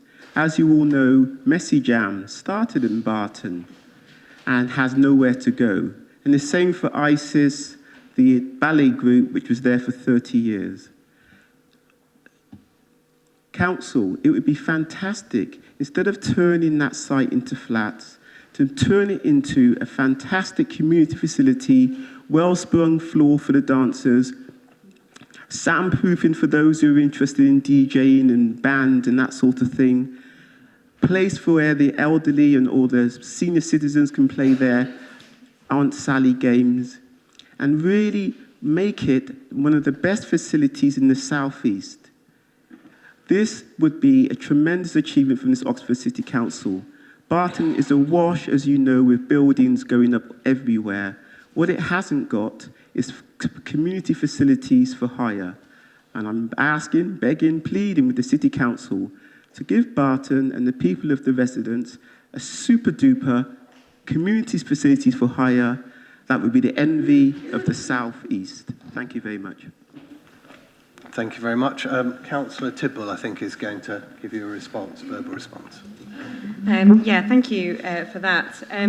So the city continues to improve its existing community spaces, and you will see some of my written response. I just want to emphasise in that response that actually one of the reasons that the site is going to be built on for housing is because this city faces a housing crisis, and of the homes submitted to be built there, 3 of which will be for social rent. Also, St Mary's Church is a building which has a great deal of public support for new community facilities on the site, which is adjoining the former British Legion, and putting in our own communities next door would not only be superfluous, but actually would threaten that community venture. But I also wanted to draw attention to an inaccurate reference that City Council policies are hostile to live music venues. That's completely untrue, and this council has done an awful lot in order to try and work with promoters to keep privately owned music venues open over many years. And most recently, we have included specific policies in the local plan to protect venues from the risk of developers building flats next door and then claiming there is a noise nuisance, the so-called agent of change policies. Developers now have to provide sufficient noise insulation to protect future residents of their flats from the noise level from music venues. So I really want to just underline the inaccuracy of your statement on that point in particular. Thank you very much for taking the time to speak. And now we now move back to the motions, and motion 15B, which is mental health, and that's proposed by Councillor Beeley-Summons. First of all, I would like to thank the Oxford Mental Health Campaign. I know they are listening. It takes courage and determination to come up here and talk about your personal experience of mental health and mental health services. And I would like also to thank them for their tireless campaigning for better services here in Oxford. So the NHS is a key aspect in the selection and a major issue for families who can't get the services. Since working in the NHS, I witnessed lots of reorganisations. The most wide-ranging was the one introduced by the 2012 Health and Social Care Act. It had a big impact on our services. So the common point of entry was introduced, a county-wide triage service for all referral to specialised mental health services with a gatekeeping function, with the implication that not all referrals would be accepted. It's about that time that I had to go to an inquest. A mental health patient who had been discharged too quickly from the crisis team and was waiting to be seen by the community mental health team. She hung herself at home on the day she would have been seen by the services. Throughout the country, in psychiatric units and in community mental health team, staff leave because they fear for the safety of their patients, their own safety and their future. And when patients suffer, the staff suffer. You have heard from Oxford Mental Health campaigners and from the union Unison and Unite, how 10 years of austerity cuts and historical underfunding from Oxfordshire CCG are impacting severely on access and provision of mental health services across the board. On Thursday, at the Health and Overview Scrutiny Committee meeting, we heard a very moving testimony from a resident of Oxfordshire about her fight to get support for her son. She gave me the permission to name her and tell her story. Helen, previously county councillor, has been fighting for the past 20 months to get support from the Children and Adolescent Services for her son who has autism. She said that it took a year for him to be assessed and given a diagnosis of autism. A year, she said, when his mental health deteriorated and when she twice needed medical attention for her own injuries. In April this year, an urgent referral was made to CAMS by the John Radcliffe, an urgent referral that the Oxford Health website say will be acted on within 7 days, but took 3 months to be acted on. Eventually, the appointment came in and they had an initial assessment. Then her son was put back on the waiting list. 6 months on from the urgent referral, and her son has just been only observed in school. She said that her son is not alone. Behind him, there are hundreds of other children. Council, this is not right that families are plunged into turmoil and spend years, enormous amount of energy and personal resources to get the help they are entitled to. The NHS is being reorganized again, and it's called Integrated Care System. 3 CCG merging into one, and there are already lots of concerns about it. Bring it to a close now. I urge you to vote for this motion.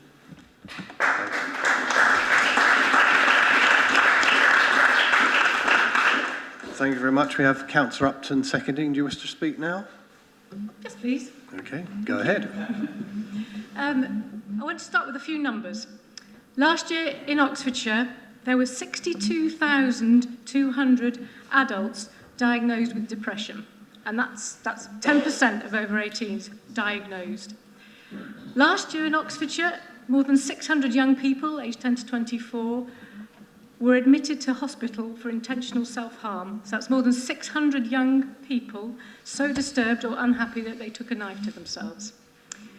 Last year in Oxfordshire, about 80 people took their own lives, mainly men. So this is a catastrophic situation we're in. And another angle that's often neglected is that having good mental health is critical for taking care of your own physical health. You know, people with poor mental health, they'll drink too much, they'll smoke too much, they'll struggle to take care of themselves, they'll get lonely, they get isolated. So against this backdrop, you've heard we're spending below the national average per head in a city where relative housing costs are the highest in the country. We heard from the speaker earlier that continuity of care is so important, so important for mental health, for building that trust with whoever's caring for you. So the proposed integrated care system, I think, does have some really good principles at its heart. It's going to focus on prevention. It'll draw together best practice, using all agencies to tackle the wider determinants of mental health, like poor housing or social isolation. But we have to make sure that it draws on the expertise of people who have lived with mental health problems and the expertise of the wider community to try and identify solutions. And we also have to make sure that it will work collaboratively to prevent mental health problems and promote good mental health across the whole system.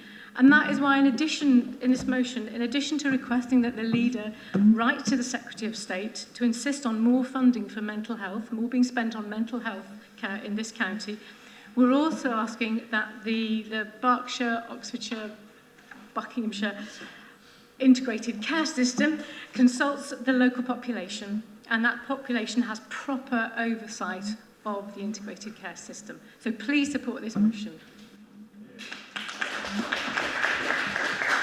Thank you very much. Now open it up for debate. I have Councillor Hayes wishing to speak, Councillor Rowley, Councillor Wolfe and Councillor Landell-Mills. And Councillor. Okay, I've got... Thank you, Lord Mayor.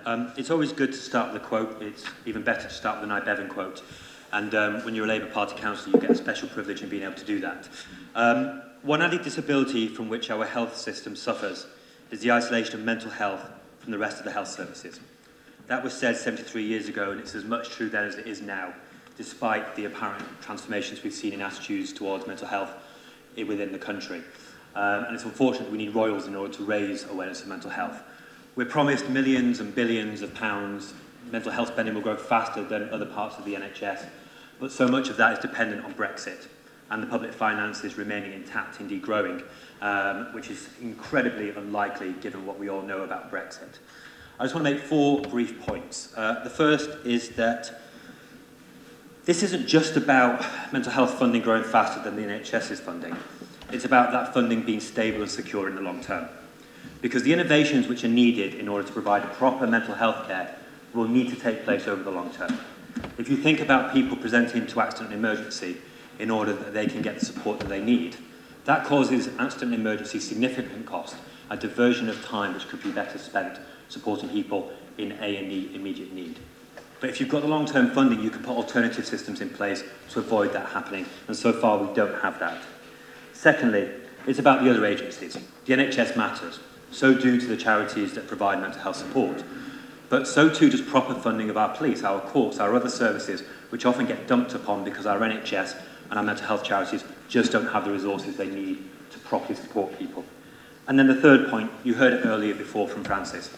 It's about the idea that nothing happens without us. It's the phrase, nothing about us, without us, which was made popular in the 1990s by amazing disability campaigners. Co-production is key to everything.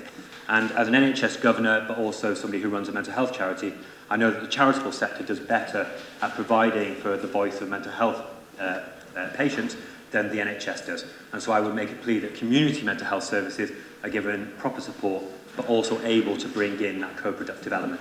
And if you can start with a quote by Nye Bevan, it's always good to end with a quote by Nye Bevan. Society becomes more wholesome, more serene, and spiritually healthier if it knows that its citizens have at the back of their consciousness the knowledge that not only themselves, but all their fellows have access, when ill, to the best that medical skill can provide.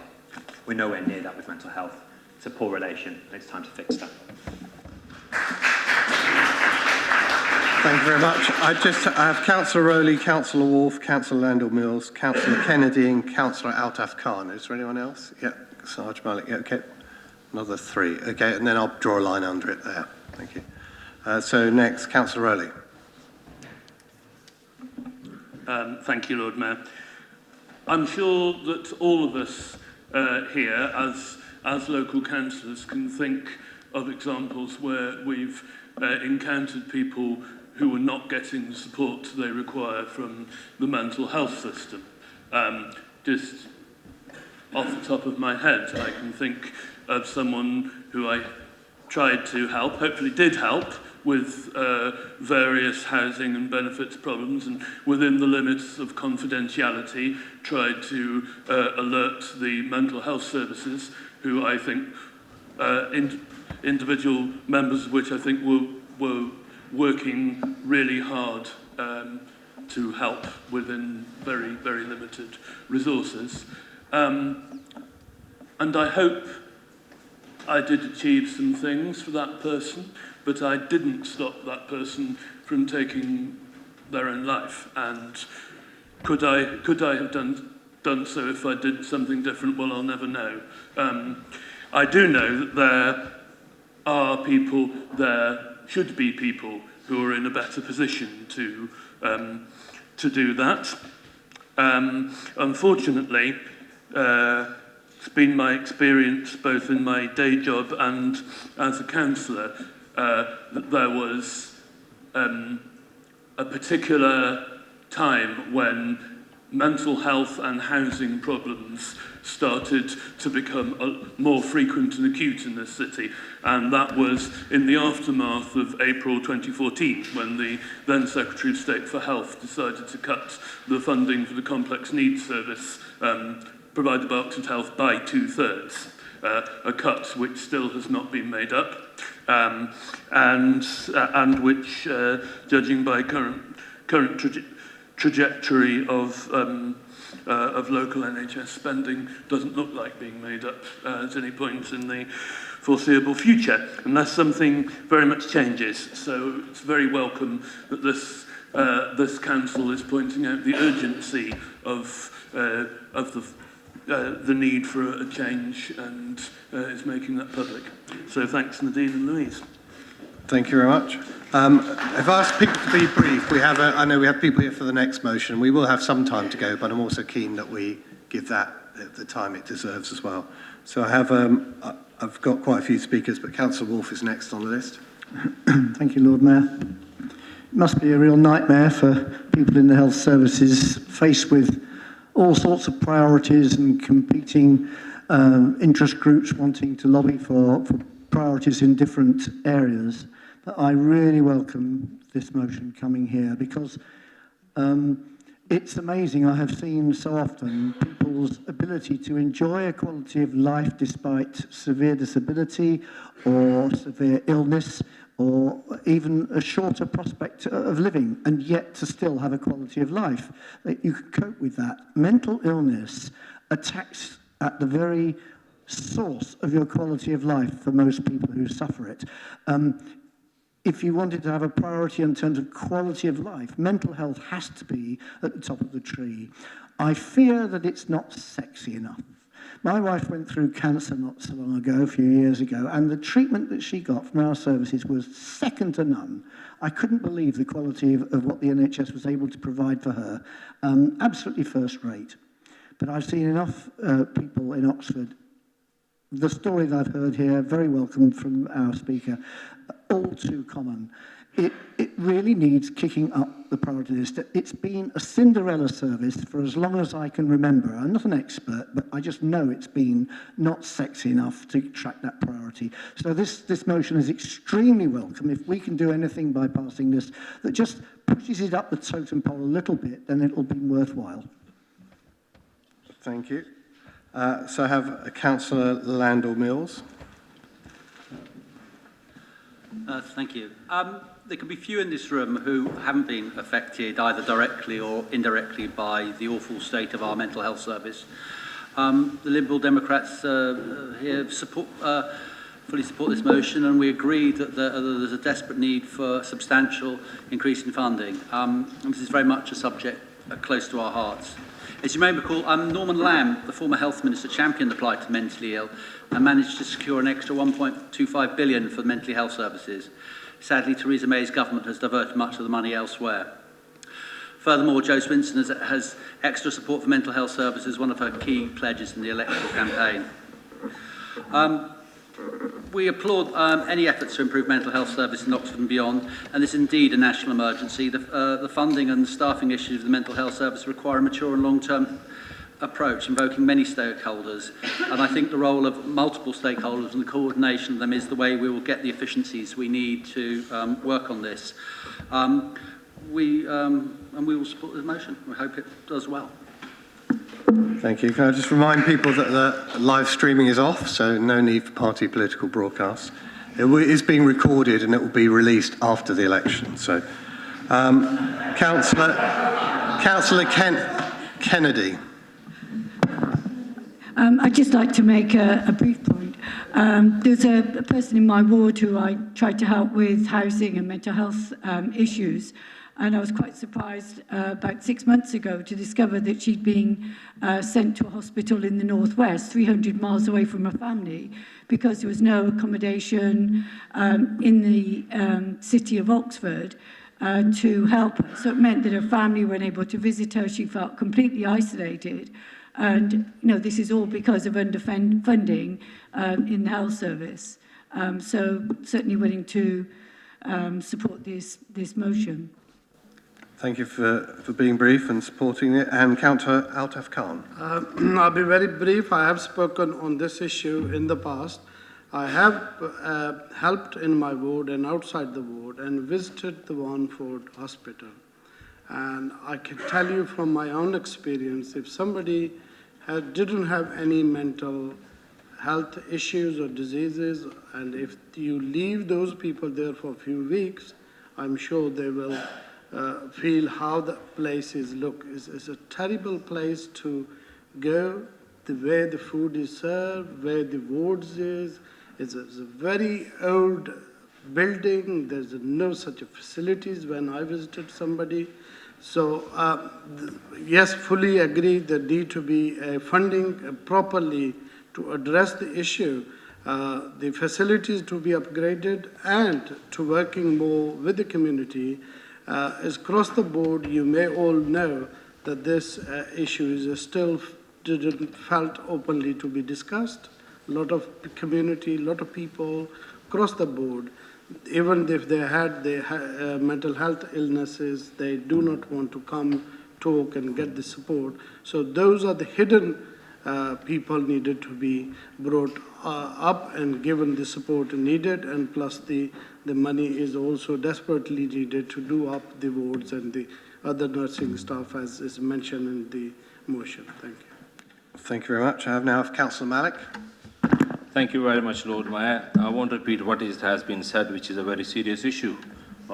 The number I want to repeat is approximately 1 in 4 people in the United Kingdom suffer mental health problems. In England, let alone 1 in 6 people report experiencing a common mental health problems. It appears that how people cope with a mental health problem is getting worse, as the number of people who self-harm or have suicidal thoughts are increasing. So it is a very serious issue. I thought we were in a period where we don't make any political things, but where is credit to Norman Lamb securing that money. So we must remind each other it was the same government who brought the austerity and the cuts and brought this NHS on its knees. So let's not forget that. And there are also the party Liberal Democrat, the bedfellow with the Conservatives. Let's try to avoid party political broadcast. Councillor Clarkson. Thank you, Lord Mayor. Just 2 points. I would definitely make a plea for coordination. I think that has been touched on. When someone is discharged, that they're discharged with proper support. And also, when adolescents with mental health problems transition to adult mental health care, things often fall down there. So they're leaving CAMS and they often fall through the net at a time when they are responsible for their own mental health in a way that, in CAMS, it's often parents who are there to support them. And that's a very, very tricky time. And more needs to be done to make that transition happen, to give people the help they need. The second point I'd like to make is about the way we look as a society at mental health and physical health. Now, often when a member of the family is terribly ill with a physical problem, friends, family rally round and offer support. When it's a mental health problem, there's a sense of shame, and as Altaf has suggested, it's often covered up. So those people who are supporting a family member with a mental health problem are often very isolated and far more lonely than people who are dealing with a relative with a physical health problem, and that needs to be borne in mind too. Thank you very much for raising that important issue. And Councillor Jafari Marbini, and I think that's the final speaker before I go back to Nadine. Thank you very much, Councillor Bellis-Summers, for bringing this very important motion, and Councillor Upton for your support.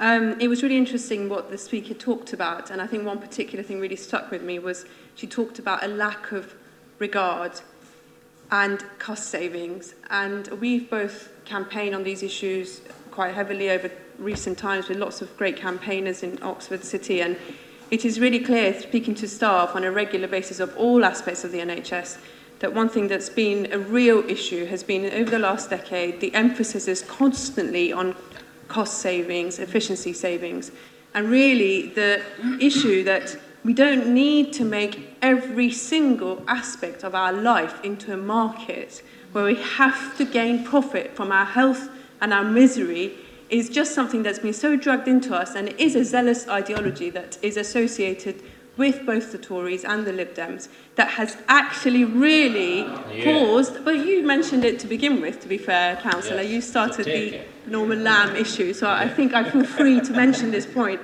that I really think we need to move away from this ideology that we need to make everything for sale and make sure that every aspect of healthcare and our life is treated like a marketplace. And I really feel that as a medic who's worked in the NHS for 15 years and has had contact with hundreds of patients And as a counsellor that speaks to lots of people who have issues with mental health services, the thing that comes out again and again is that there is lack of regard, and you're constantly told as a member of staff to look for efficiency savings, because that is more important than the health of our nation, and that's why we need the new government.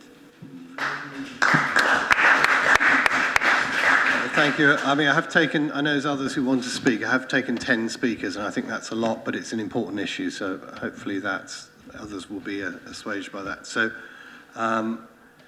if you'd like to sum up, Councillor Bealey-Summers. So, yes, it is true that mental health is not very sexy, but actually one of us at any point in our life might have mental health problems such as anxiety or depression, and we will need the services. We have been promised a parity of esteem between mental health and physical health since 2012 with this Health and Social Care Act, and it hasn't happened. And we don't know if it will happen at some point, especially after Brexit. As Councillor Tom Hayes was saying, that actually we should invest in a community mental health team, but these are the specialized services, and if you cut the staff in the community mental health team, all the services are going to pick up the pieces. For example, the psychiatric hospital or the police. And the new services are in the pipeline at the moment, the BOP ICS, where they should involve actually the people who are using the services, and they should sort of co-produce the services with these people in mind. And finally, I know we are in Purda, but actually Jeremy Corbyn has said he would double the funding in mental health services. Thank you. Thank you. Thank you very much for that. Just to say, when you're taking photographs, you're really meant to get permission in advance as part of our protocol. So, but I didn't want to interrupt the summing up because it's an important issue. But so now we can move to a vote on mental health. And those in favour, please show.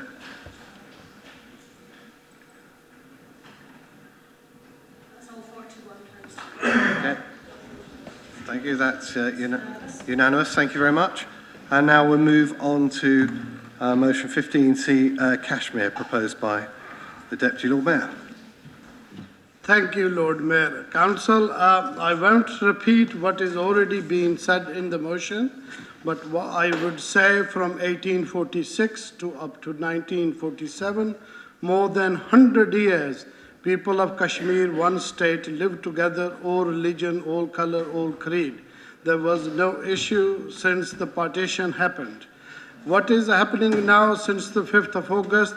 370 is the article of Indian Constitution which gives the Kashmiri people right to be an autonomous state, and being separate is being revoked. And since then, as you heard from the speakers, the all blackout, no communication, people being locked, all the pro or independent leaders of the Kashmirs are being locked. And I would go through some of the reports I have printed. The Indian government didn't want to allow any other observer to go, but only certain MEPs from the nationalist and anti-immigration, which were seen anti-Muslims. And I'm not saying this, this is the BBC says, and they were taken there. They lived in a luxury hotel, but the next door to the hotel, the former chief minister was locked up, and they were not allowed to meet that person. The figures of 13,000 shows in a report where 11-member team comprising of advocate, trade unionist, human rights activist, psychiatrists visited India between September and October. And there are some local reports where, again, this is all information on internet suggesting there are 13,000 people being missing since the revoke of articles and the curfew. I also would like to withdraw your attention to the 2009 where there were 2,700 unmarked single or mass grave was found in 55 villages of Jammu and Kashmir, and that report was done by the European Parliament, and one of the MEP raised this, and there were still people from those families asking for the DNA test to find out whether their loved ones have been died or buried, or they are still alive somewhere. So there are thousands of people. So I would ask you to this council, without taking a long time, don't please wait for another mass graves to be founded next few years, where thousands of people, these 13,000 who are missing, those people need a voice, and for that reason, whatever we can in our capacity, I brought this motion in. I also would like to withdraw the attention of one of the Sikh parliamentarians, Tajmeet Singh Desi, who is being targeted by BJP and RSS, which is the right wing, and trying to ask the people not to vote for him. So be brave as a mainstream politicians from all the parties. Do not be frightened or threatened by these right-wing organizations, and do what is the right thing. Support the motion. Thank you. Thank you. So I have Councillor Wade and Councillor Arshad already down to speak, and I've got a few more there. Okay. I think, okay, I have to carry on. Councillor Wade. I'll just keep your hands up so I'll write everyone's name down. Thank you, Lord Mayor. I've been asked to second this motion, and there are 3 points that I want us to think about. The first is the violation of human rights, and you've heard about that already from Safira Tilly and Fayaz Khan and from Altaf Khan. They've already told you graphically about what is happening in Jammu and Kashmir. And in July of this year, UN Human Rights Watch documented abuses perpetrated by state security forces and armed groups on both sides. This is not a one-sided conflict. It is likely that as we speak, women are being violated, men are being killed, and mothers are weeping for sons who have disappeared. This is a story we've heard so often, too often. But what is the point of us in our comfortable English market town proposing this motion? We can do it because this city, because of its university, punches above its weight. So we can speak about world issues, and sometimes the world listens. So let us ask the world to listen tonight. The second point is the need for international observers and the world's media to be allowed back into Jammu and Kashmir. There is a long history to the dispute between Pakistan and India over Kashmir, and over 70 years there has been no real resolution. In 1947, Pandit Jawaharlal Nehru, first Prime Minister of India, and a man whose roots were in Kashmir, and I think that's important, told the people of Kashmir that they would have self-determination, whether they were Hindu or Muslim. And he took a resolution to the UN Security Council which considered the future of Kashmir for the first time in 1948. I was born in 1948, and for the 70 years of my life, this dispute has rumbled on and still shows no sign of resolving itself. In 1949, India adopted Article 370 of the Constitution, ensuring a special status and internal autonomy for Kashmir. This is very important. And this year, Article 370 has been revoked by the Indian government unilaterally, and so Kashmir has been stripped of its semi-autonomous status. 45 UN observers on the Indian side of the line of control have been restricted in their movements. The closing down of Kashmir and Jammu has got to stop. Once observers are allowed in, the UN can begin to plan again for the future of Kashmir as envisaged by Pandit Nehru in 1947. Finally, I would like to remind us all that both Labour and Liberal Democrats have supported Kashmir in its current crisis. At its September conference, your Labour Party passed an emergency motion referring to the human crisis in the disputed region and that its people should be allowed to determine their own future. This was just what Pandit Nehru said in 1947. So I respectfully ask everyone in this chamber to support this motion. Thank you. Thank you. And I have Councillor Donnelly, Malik, Azad, And was Councillor Chapman, you put your hands up as well? No one else? Missed anyone? Good. Yeah, okay, yes, so you're next. Thank you. Thank you, Lord Mayor. Kashmir has been, as we've heard, Kashmir has been under curfew, siege and occupation by the government of India since early August, with a communications blackout in place. 8 million Kashmiris remain cut off from the outside world, including their devastated families and friends. More than 4,000 men have been arrested with no due process, and many taken from their homes by the Indian military. Based on credible media sources, 6 fact-finding reports by highly respectable civil society groups. During the siege, we have seen widespread violations, rights of life, of liberty and security of persons. Government of India claims that more than 3,800 people have been detained since August the 5th, and that 2,600 have been released. However, that fact-finding reports indicate that the detentions is in fact higher than 10,000. In a recent interview, the leading Kashmiri civil liberties senior human rights lawyer, Parvez Imroz, reported as many as 20 to 30,000 detentions have occurred, primarily of juveniles.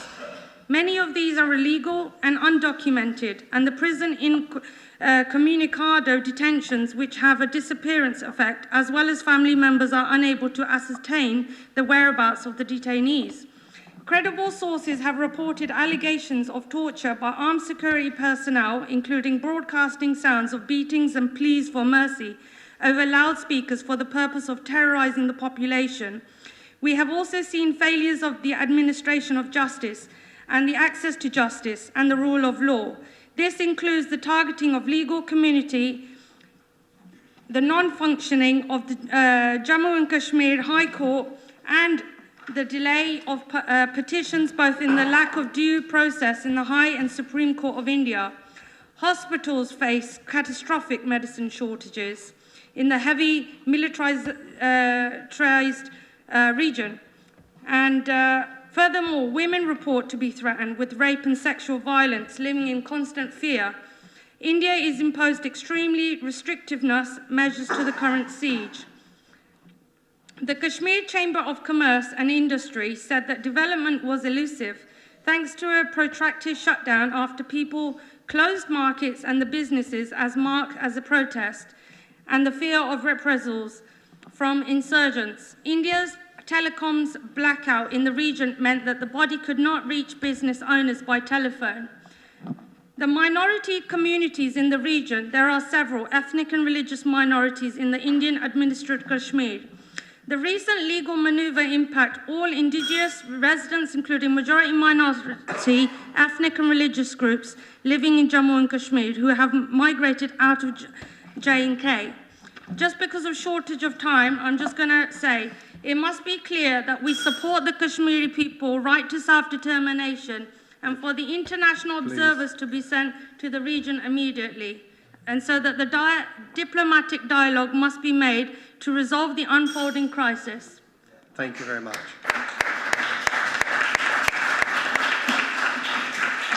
Just if the number of speakers we've got, we can just about make it through if people are brief to the end, because we have until 10 minutes left now. I thought you said it was more than that. Okay. Well, we have about 10 minutes left. So, Councillor Donnelly. Thank you, Lord Mayor. I have huge respect for and sympathy for Councillors Khan and Arshad for proposing this motion. I just wanted to explain to comrades and colleagues that the reason I'll be voting against it is for the same reason, quite simply, that I voted against other motions concerning Israel-Palestine and concerning West Papua, which is simply that I do not believe it is my role as a local Oxford City councillor to intervene in a complex, volatile and violent overseas dispute with a number of different complicated factors which I do not feel that I adequately understand. Thank you. Thank you, and I think we can all respect that view. Councillor Ziz. Thank you. I just want to start by thanking our brilliant speakers, Fayaz Khan and particularly Safura, because today is the International Day of Elimination of Violence Against Women, so I think it's very vital that we're discussing the human rights crisis in Kashmir. And just to answer Councillor Donnelly, just to respond to what you just said, we must always remember that the local, the national and the international are connected. We do not live in an isolated world. And we must also acknowledge in this chamber that there is a direct connection between the people of Oxford and the people who are occupied in Kashmir. And the people, there are many hundreds of families here in Oxford, including my family, who have direct connections to Kashmir. And my father came here when he was 16 years old as a migrant, like many of our fathers did, from the Kashmiri community. And so we need to be very clear, it's the Kashmiri people who have contributed to not only building Oxford, but also building Britain. And the fact that Kashmir is under lockdown for more than 100 days is an absolute outrage. Now, I'm very proud, as Councillor Wade's already mentioned, that the Labour Party passed an emergency motion on the floor of our conference in Brighton. I'm very proud, as a daughter of Kashmiris, to have been heavily involved in making sure that happened. It's only right that we stand up for human rights abuses everywhere, and we must understand that our government is absolutely complicit in the horror in Kashmir. And there's also something else that needs to be pointed out very clearly. Britain's colonial legacy involves Kashmir. Britain has a historic duty to stand up for the rights of Kashmiris, as it does all people. I'm going to finish up on this other point. It's already been made in this chamber, but there is a disgraceful attempt to divide communities in our country. Two of our most prominent Sikh MPs who are seeking reselection in particular have been targeted by people linked to a foreign government. This is absolutely unacceptable and it must be called out. The situation in Kashmir is a human rights catastrophe. It is not about Muslims, it is not about Sikhs, it is not about Hindus. It's about human beings who have a right to determine their future as outlined by the UN and international law. And this is what we are standing up for. We must make sure that our communities stay united, and we have an absolute duty as councillors to call out bigotry and to work to bring people together. And it's only right that this motion is being discussed here. Thank you very much. Thank you. We're running very low on time. If we want to get through to this motion to vote on it, I ask you to be extremely brief. Councillor Azad. Thank you very much, Lord Mayor. And I'd like to thank you, our Deputy Lord Mayor, Councillor Iltaf Khan, bringing this motion to this chamber. I am deeply concerned that Indian government has revoked Article 370 of its constitution, stripping Kashmir of its status from the rest of India. Article 370 was at the heart of Kashmir's constitutional accessor to India. Its revocation will have far-reaching, dangerous consequences of the region and represent a betrayal of the constitutional settlement in India and the people of Kashmir. Prime Minister Modi, long been hostile, who is a terrorist against Muslims in India. Anti-Muslim views he has, and political figurehead of a far-right Hinduism, nationalist in view of all over the world. Thousands of Indian troops are patrolling the streets. The international community has a duty to do all it can, their power to prevent these measures and defend the rights of the people of Kashmir.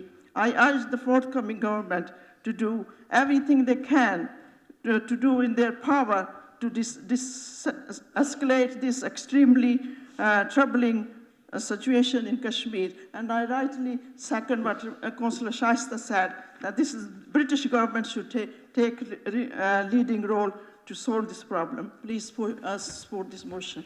Thank you. Councillor Malik. Thank you, Lord Mayor.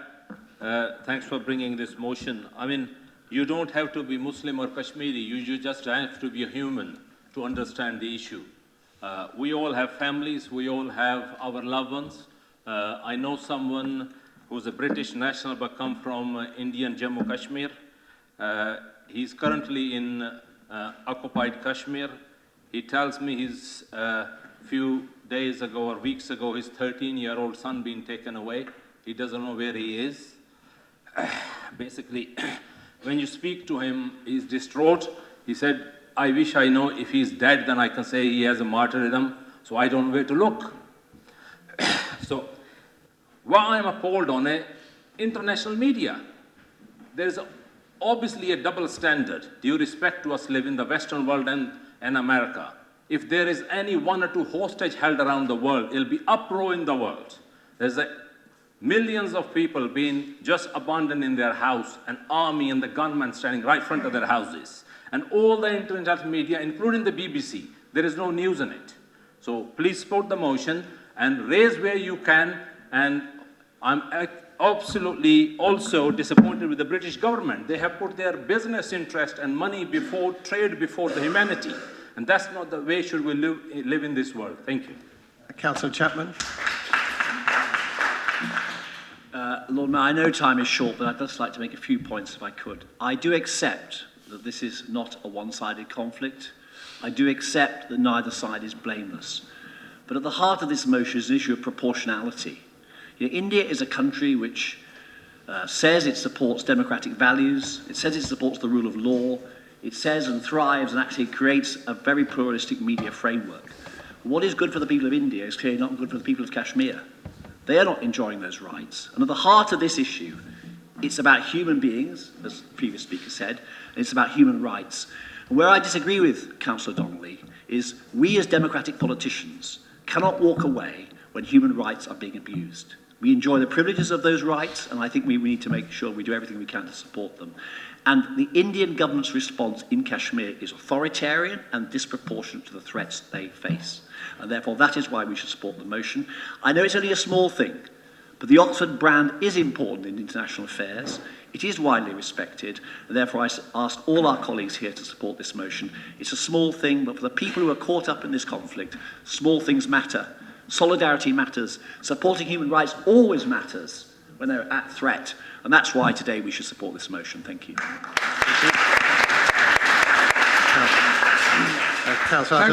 you. I wholeheartedly thanks across the board all my colleague councillors from all parties who have supported the motion today. The issue which was raised that this government, this House got a responsibility. The fact of matter is that Britain is the signatory to the United Nations resolution. So for all that reason, it comes back to the Great Britain government to intervene and try to seek a peaceful resolution between India and Pakistan, both atomic powers, and we don't want to get into a fight where all the Kashmiris being take the all of it. So I think those people spoke today I'm very thankful, and I hope the letters will be written by the cross-party leaders and the leader of council and the chief executives, as I ask in the motion. Thank you very much. Thank you very much for a brief, and I think we have 30 seconds to go so we can move to the vote. Those in favour of motion 15C on Kashmir?